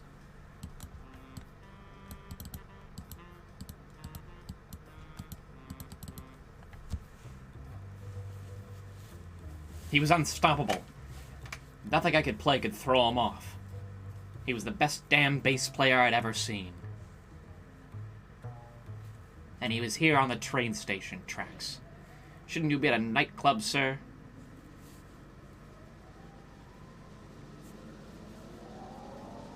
Oh. Everything was coming together now. I saw it for a brief second. My life flashed before my eyes.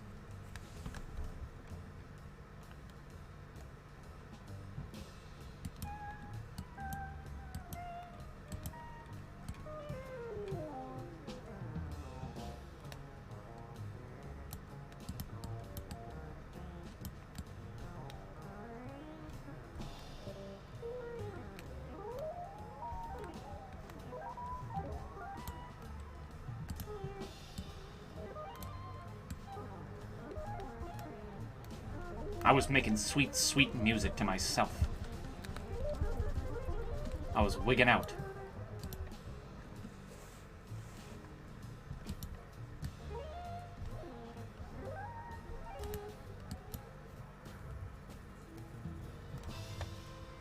The notes all flew by. He handed me the booze, and I took a big old sip. The music was certainly getting sweeter. He said, "Let's go at it." I said, "Yes, sir."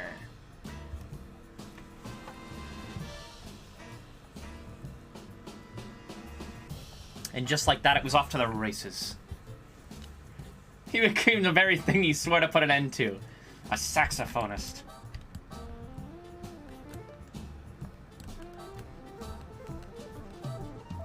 Just like that, I was making the city. Every note a new building. Every sound a new window. The people loved what they heard. He and I together, we made beautiful, beautiful music together. The city grew, and so did our music. Boy, you should have been there. You should have seen it.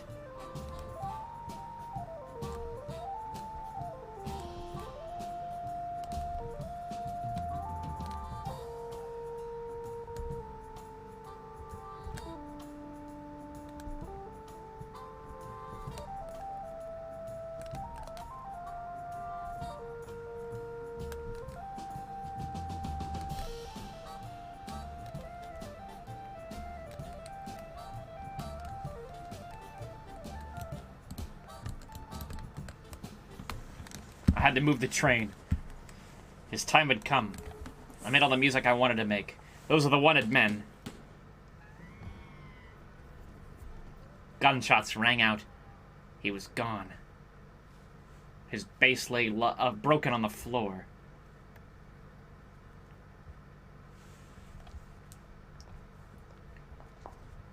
Where'd he go? We had done so much together. An upright bass riddled with bullet holes, now quiet. Its silence requires contemplation.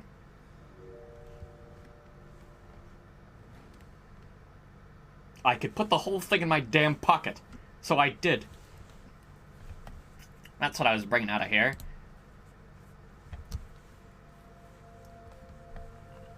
Away I went, my friend nowhere to be seen. His bullet-ridden bass, the only memory I brought.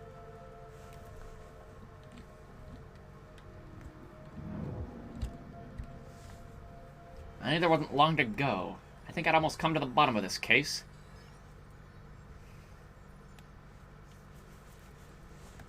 Who was the golden boy?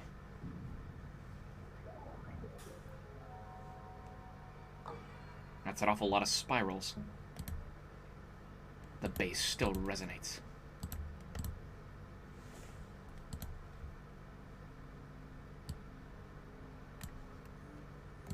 Only a few clues left. A near miss.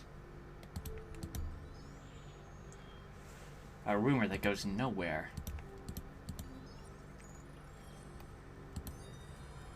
A clue.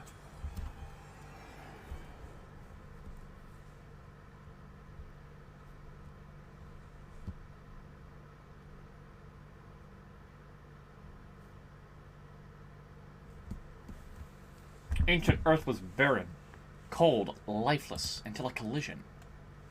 An astronomical body the size of Mars slammed into Earth, showering debris into an orbital veil as the bodies melted together.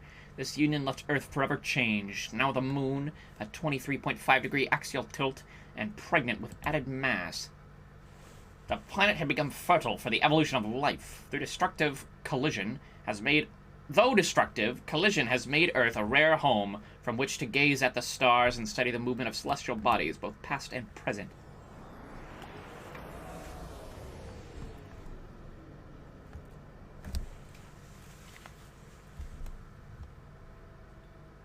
He winked at me again, that golden boy.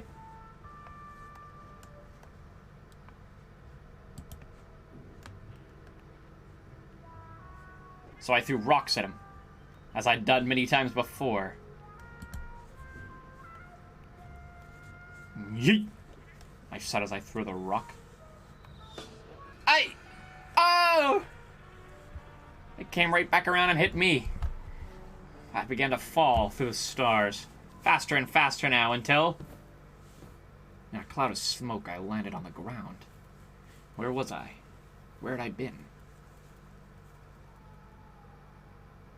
I heard a call. Collision. An unfinished timepiece, its construction flawed. A defective watch, difficult to repair now. Remnants of a meal. An eggshell, broken from hatching or perhaps by a predator. Unclear.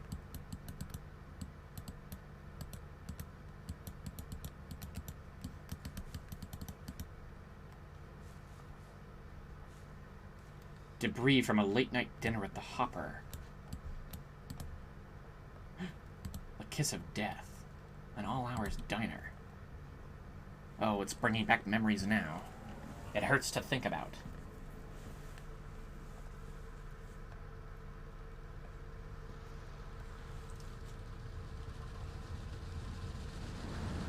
Oh, shit.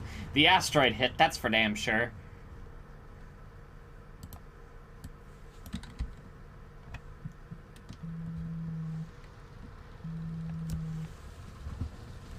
Someone is calling me on the telephone, which I will not answer right now.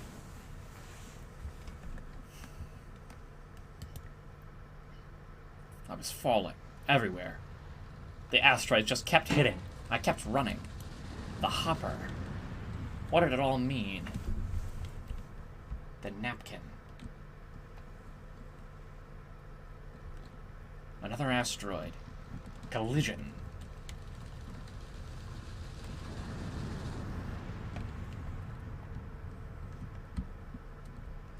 Water.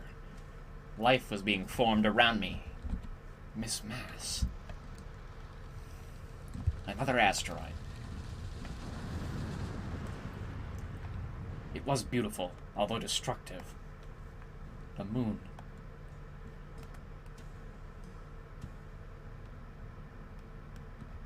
It was all making sense now. I could see something ahead of me. Something glowing bright. A martini. It was Miss Mass, alone at the diner. I picked up the martini and sat next to her, everything aflame. Was it love? I knew one thing. The booze was familiar. It was turning to love right before my very eyes. We had so much in common. Jazz and alcohol. Whoa! Something happened. Something that I won't go into details about. It was like a hot fire.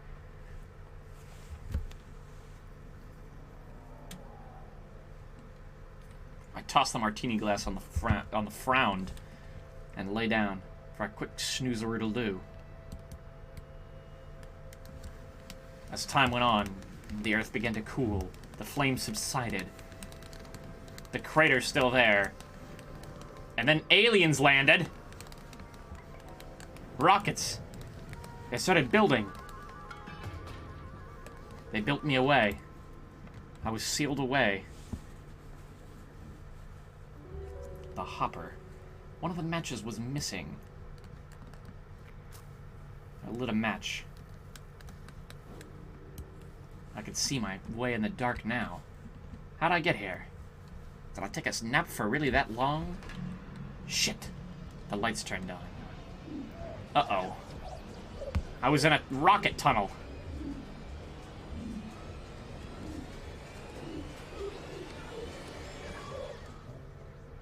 My God. I had to get out of here, and fast. Hello! You down there. You want to help me down? Whoa! Whoa! I fell on top of him. Hello.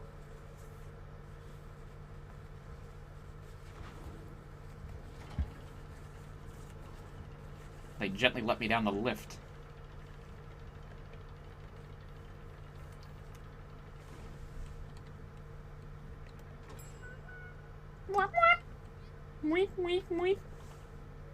Nobody else saw me but her. They all walked away.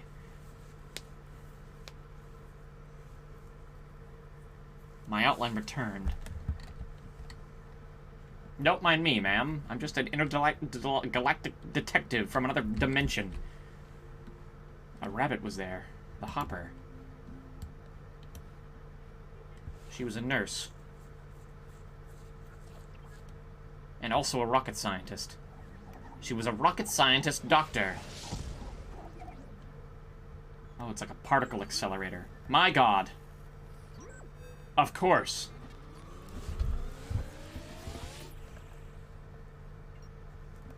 Yes.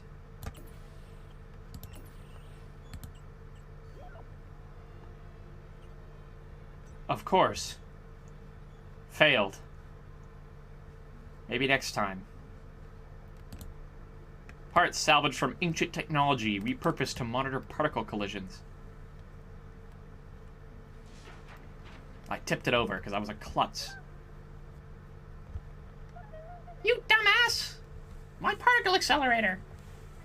You broke it! She picked it up off the ground. It was exactly what she needed. She made a fight cloud.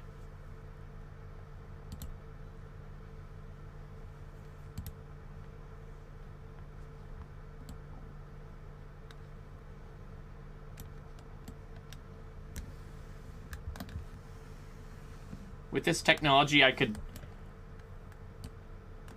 do something. Well, that looks promising. I fixed it. Of course I did.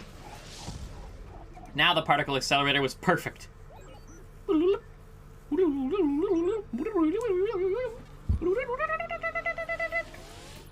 They hit perfectly. Beautiful. Check that out, bad boy. The spiral was still not perfect. But why? Piece of chalk that yearns for an image to sketch. Perhaps I could help with this. The deer. You forgot about the deer. There's no deer in the Bible. That's what you think. Actually, maybe there is a deer in the Bible. Try now.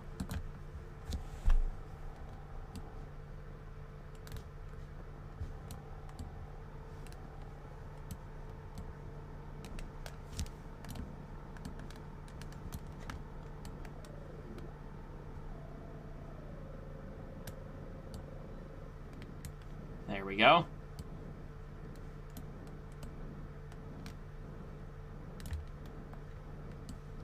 Tell me that's not perfect.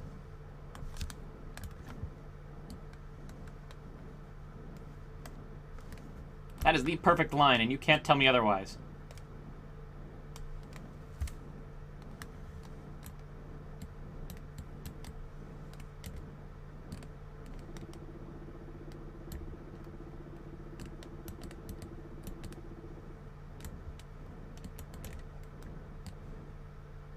Silence. Oh. Huh. Okay, this one needs to be all the way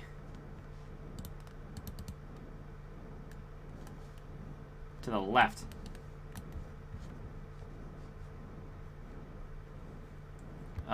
The Viking switch needs to be all the way on, of course.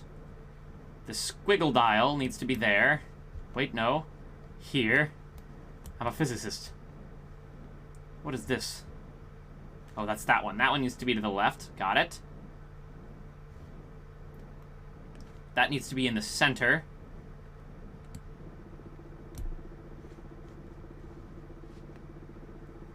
This needs to be up, and this needs to be down.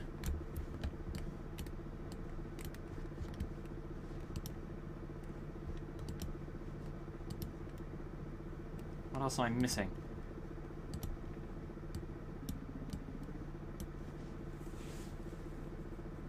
Cop 547. The XI 66. Up and down. Oh, it does say LR equals 0.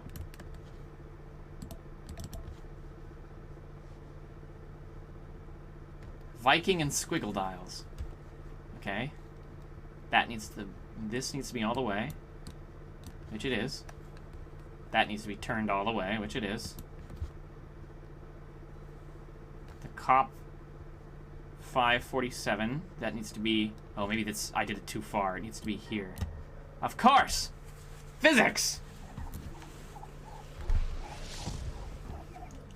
Show me the juice.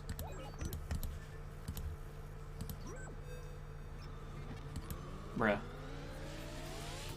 That's the perfect one right there. Brilliant. Brilliant work. Damn it, still not good enough. I need 2 more trials of this. Hold on, we need juice. Don't worry, don't give up yet. Juice. A heat-resistant flask used to study Martian chemistry. A little bit of chalky milk.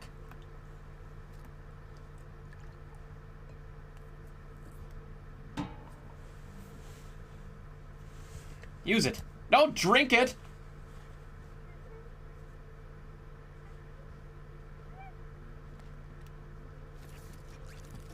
Okay, she had another dial. Perfect. Okay.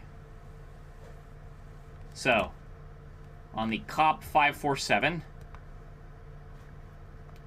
we don't know where that dial is, but that needs to be right in the center. On the XI 66, that one needs to be at the top. And this needs to be at the bottom.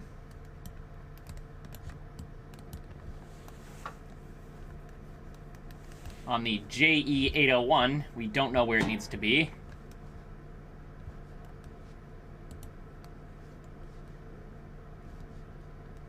But the beams need to be all the way up, and it needs to be small squiggle lines. Okay, now we can experiment with these.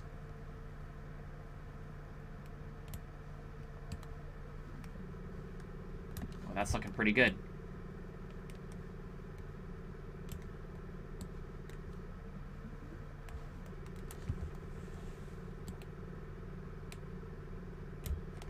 That looks perfect!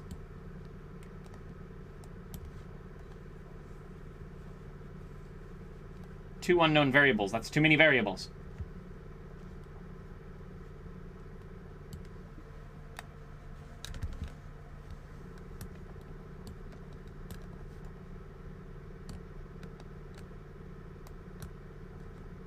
Oh, it's supposed to be the wave drawn on the board? That makes a lot of sense, doesn't it?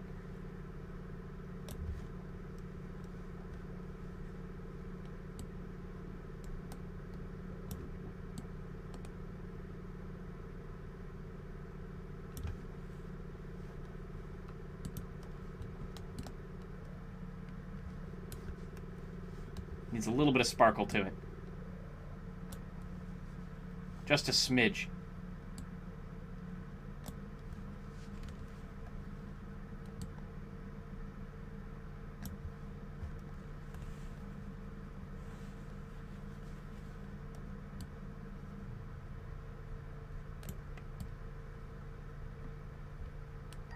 Aha!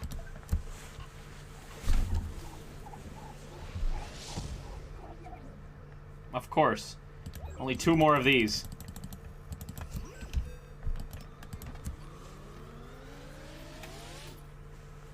Beautiful. The next one's gonna be the right one. I know it. I know it to be true. Use this lamp, a radio dish, to catch vibrations from Earth. Use these things, ma'am. Here. Aw, it's the sweet music. It's jazz.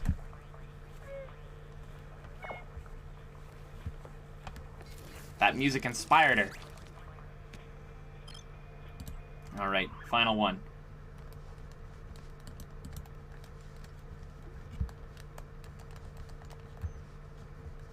Okay.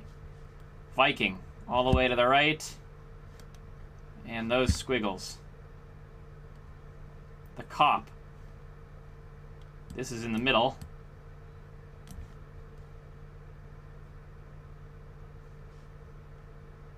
The JE, we don't know where that is.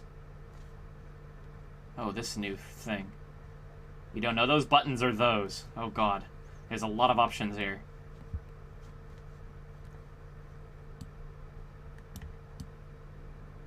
Those need to be at 0. Okay, let's experiment. Okay, that looks pretty good, honestly. That looks about like what we're looking for.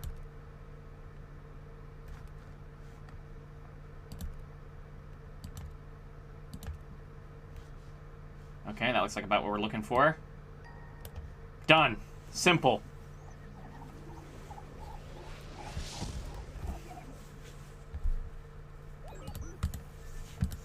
I want to beat this damn game.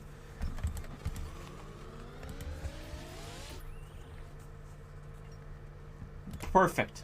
Now that's a particle accelerator. What do you mean? Oh my. What have we done? Vibrantly colored flowers that grow on a particle accelerator. How did this happen? For you. For me? I lit myself on fire.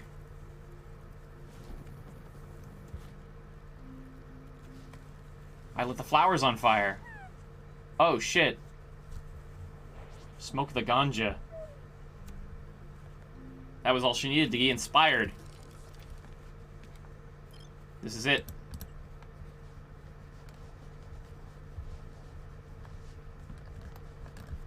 Okay. This music note. This is irrelevant.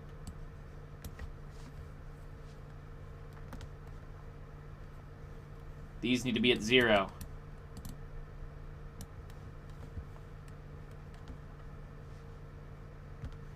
This, we don't know about... Oh, God.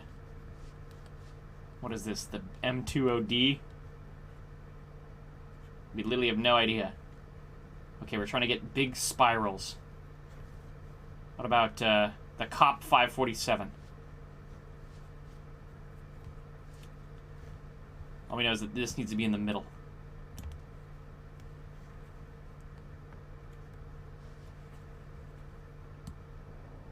That needs to be over there. With the noise turned all the way up.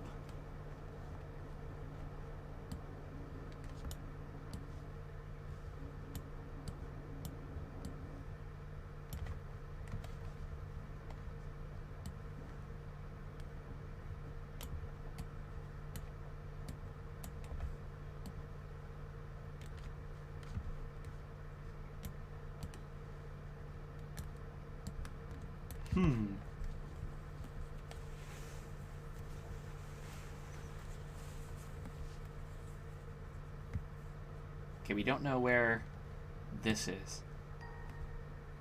Oh, I did it. Sure. Okay. Nice. Let me through.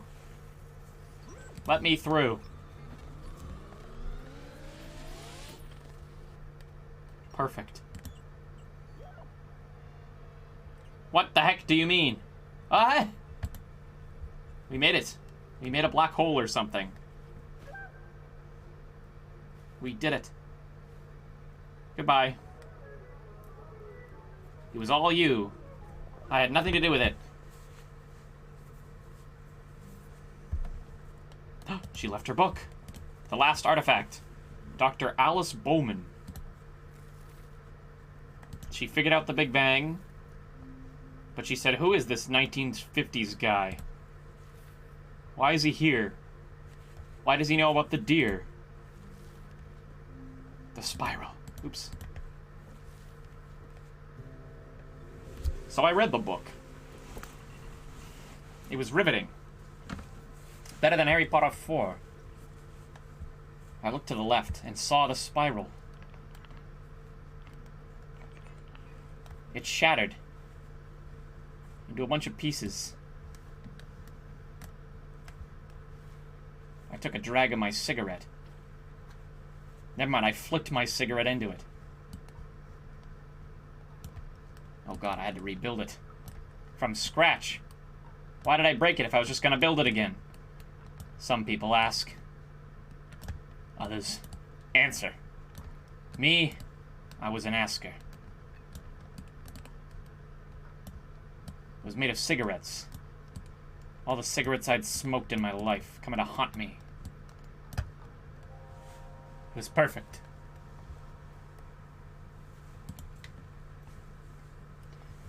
I looked in my book.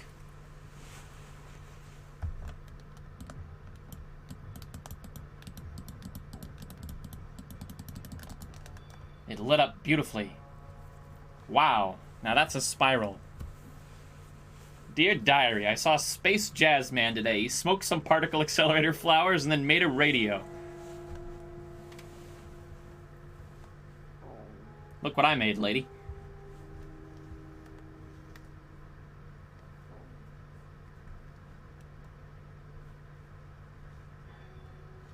Listen to it ring out when I poke it.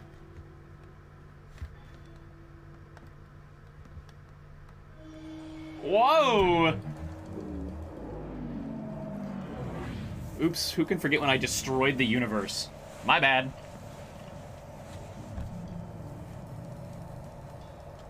Uh-oh. Really my bad.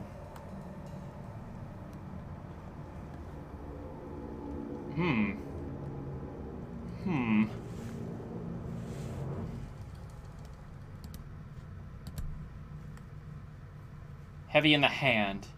An answer and a question.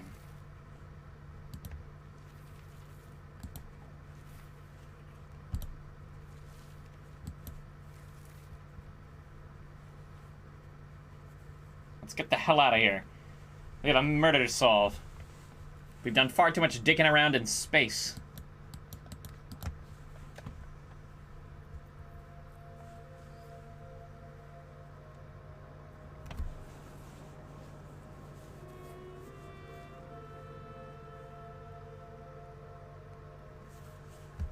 Collision. Alright, what's left?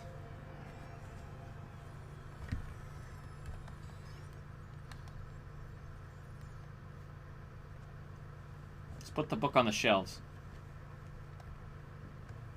Oh, I hung it on the wall. Like an animal.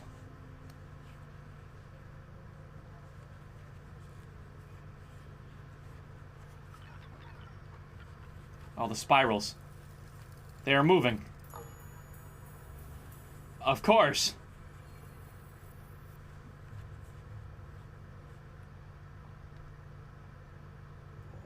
They all fell into my hand. With these spirals, I could take on the universe. And I did.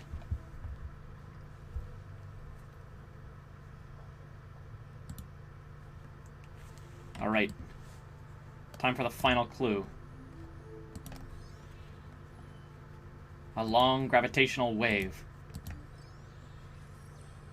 Oh god! Maybe not the final clue.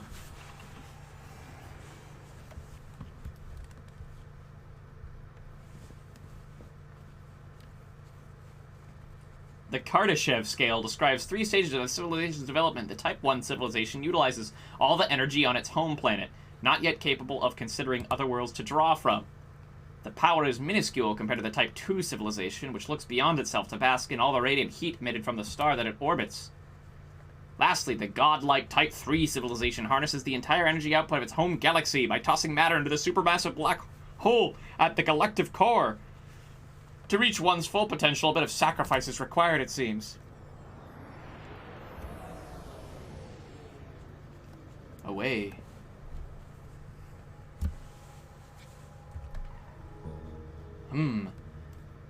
I gotta make a Type 3 civilization. Orbit. Ing.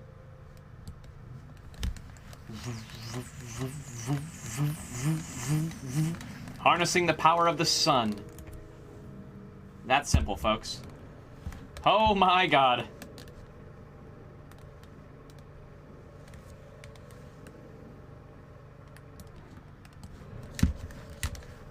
If I do it just right...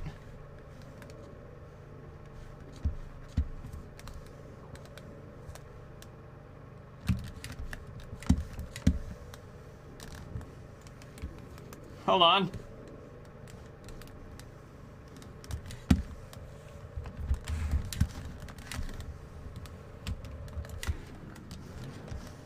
Go over there, damn you!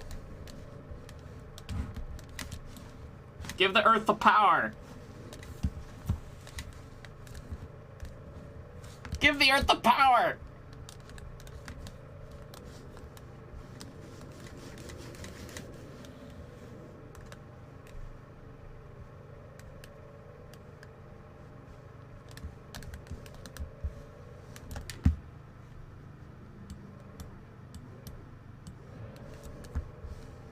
I can never quite make the golden things go all the way. 4 to 5 hours. God.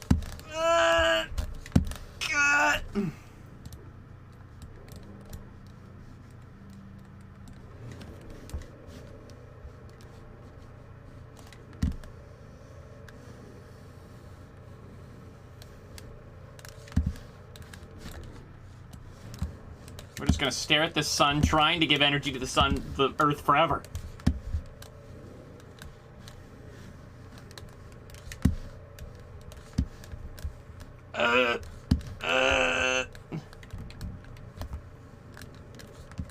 I don't know why that isn't working.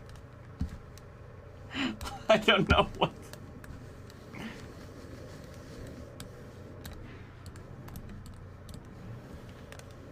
Click! Click, damn you! Click! I want to eat food! Click!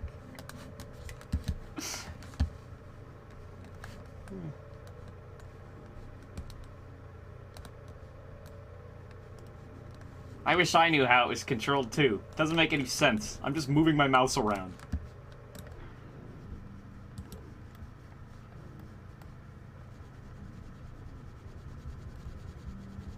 I can't really spin these things.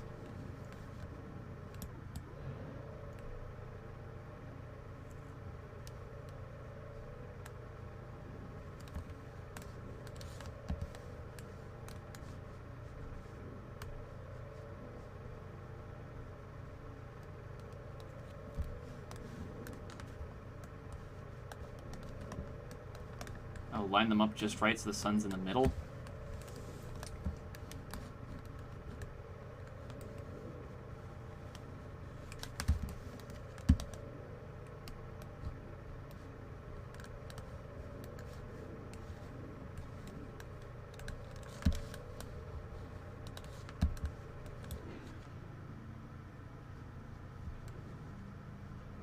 Oh, I see.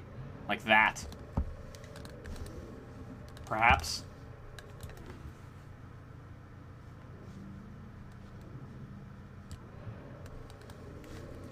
No luck. I don't know. I don't know. Maybe I need my toothpick. I feel like it's supposed to click. The golden beam is supposed to go all the way around, but it just doesn't. Bruh. Bruh. Click.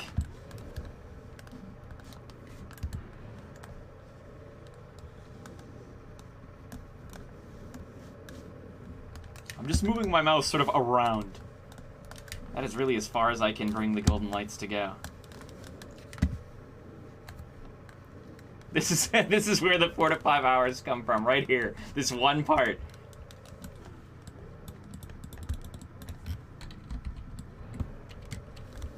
There's nothing else I can even click. Gotta do it legit.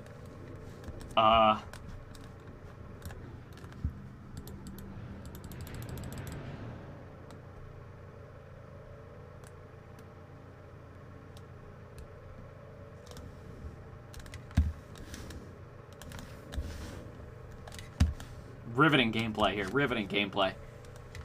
Riveting. Does the scroll affect the thingy? I don't think so. The sun in circular motions.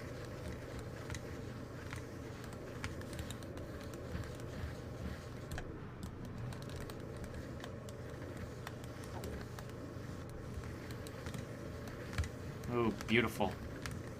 That is a beautiful sun.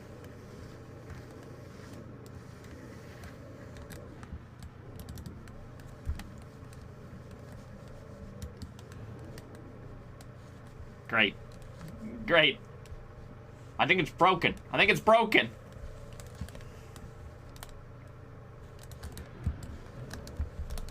It's broken.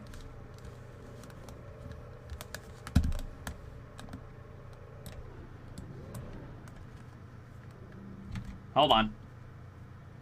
Cheat time.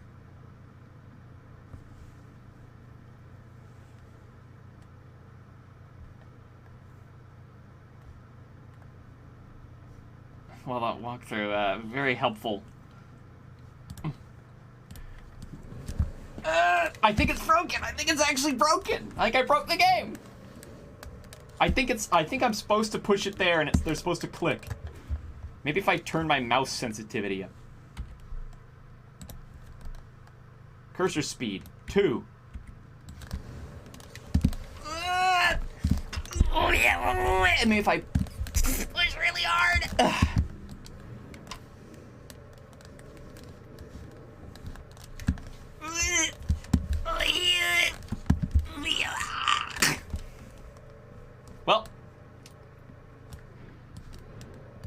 Well.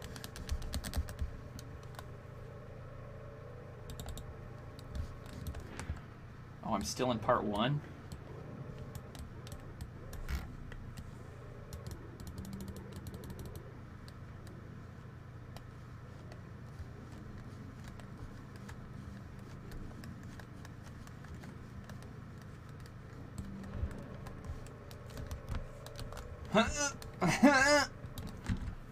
Okay, hold on. Hold on. What is this game even called? Genesis Noir. Sun. What was this level called? 3 Civilization. Orbiting. Hold. Nobody move. Nobody move.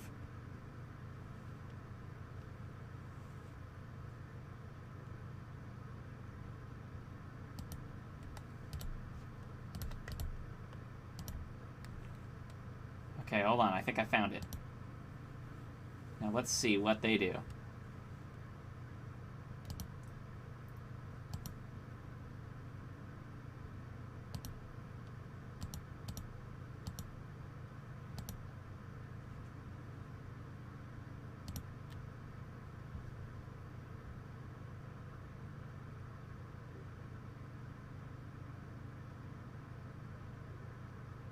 Okay, in the walkthrough, it looks like maybe they just hold it for a long time.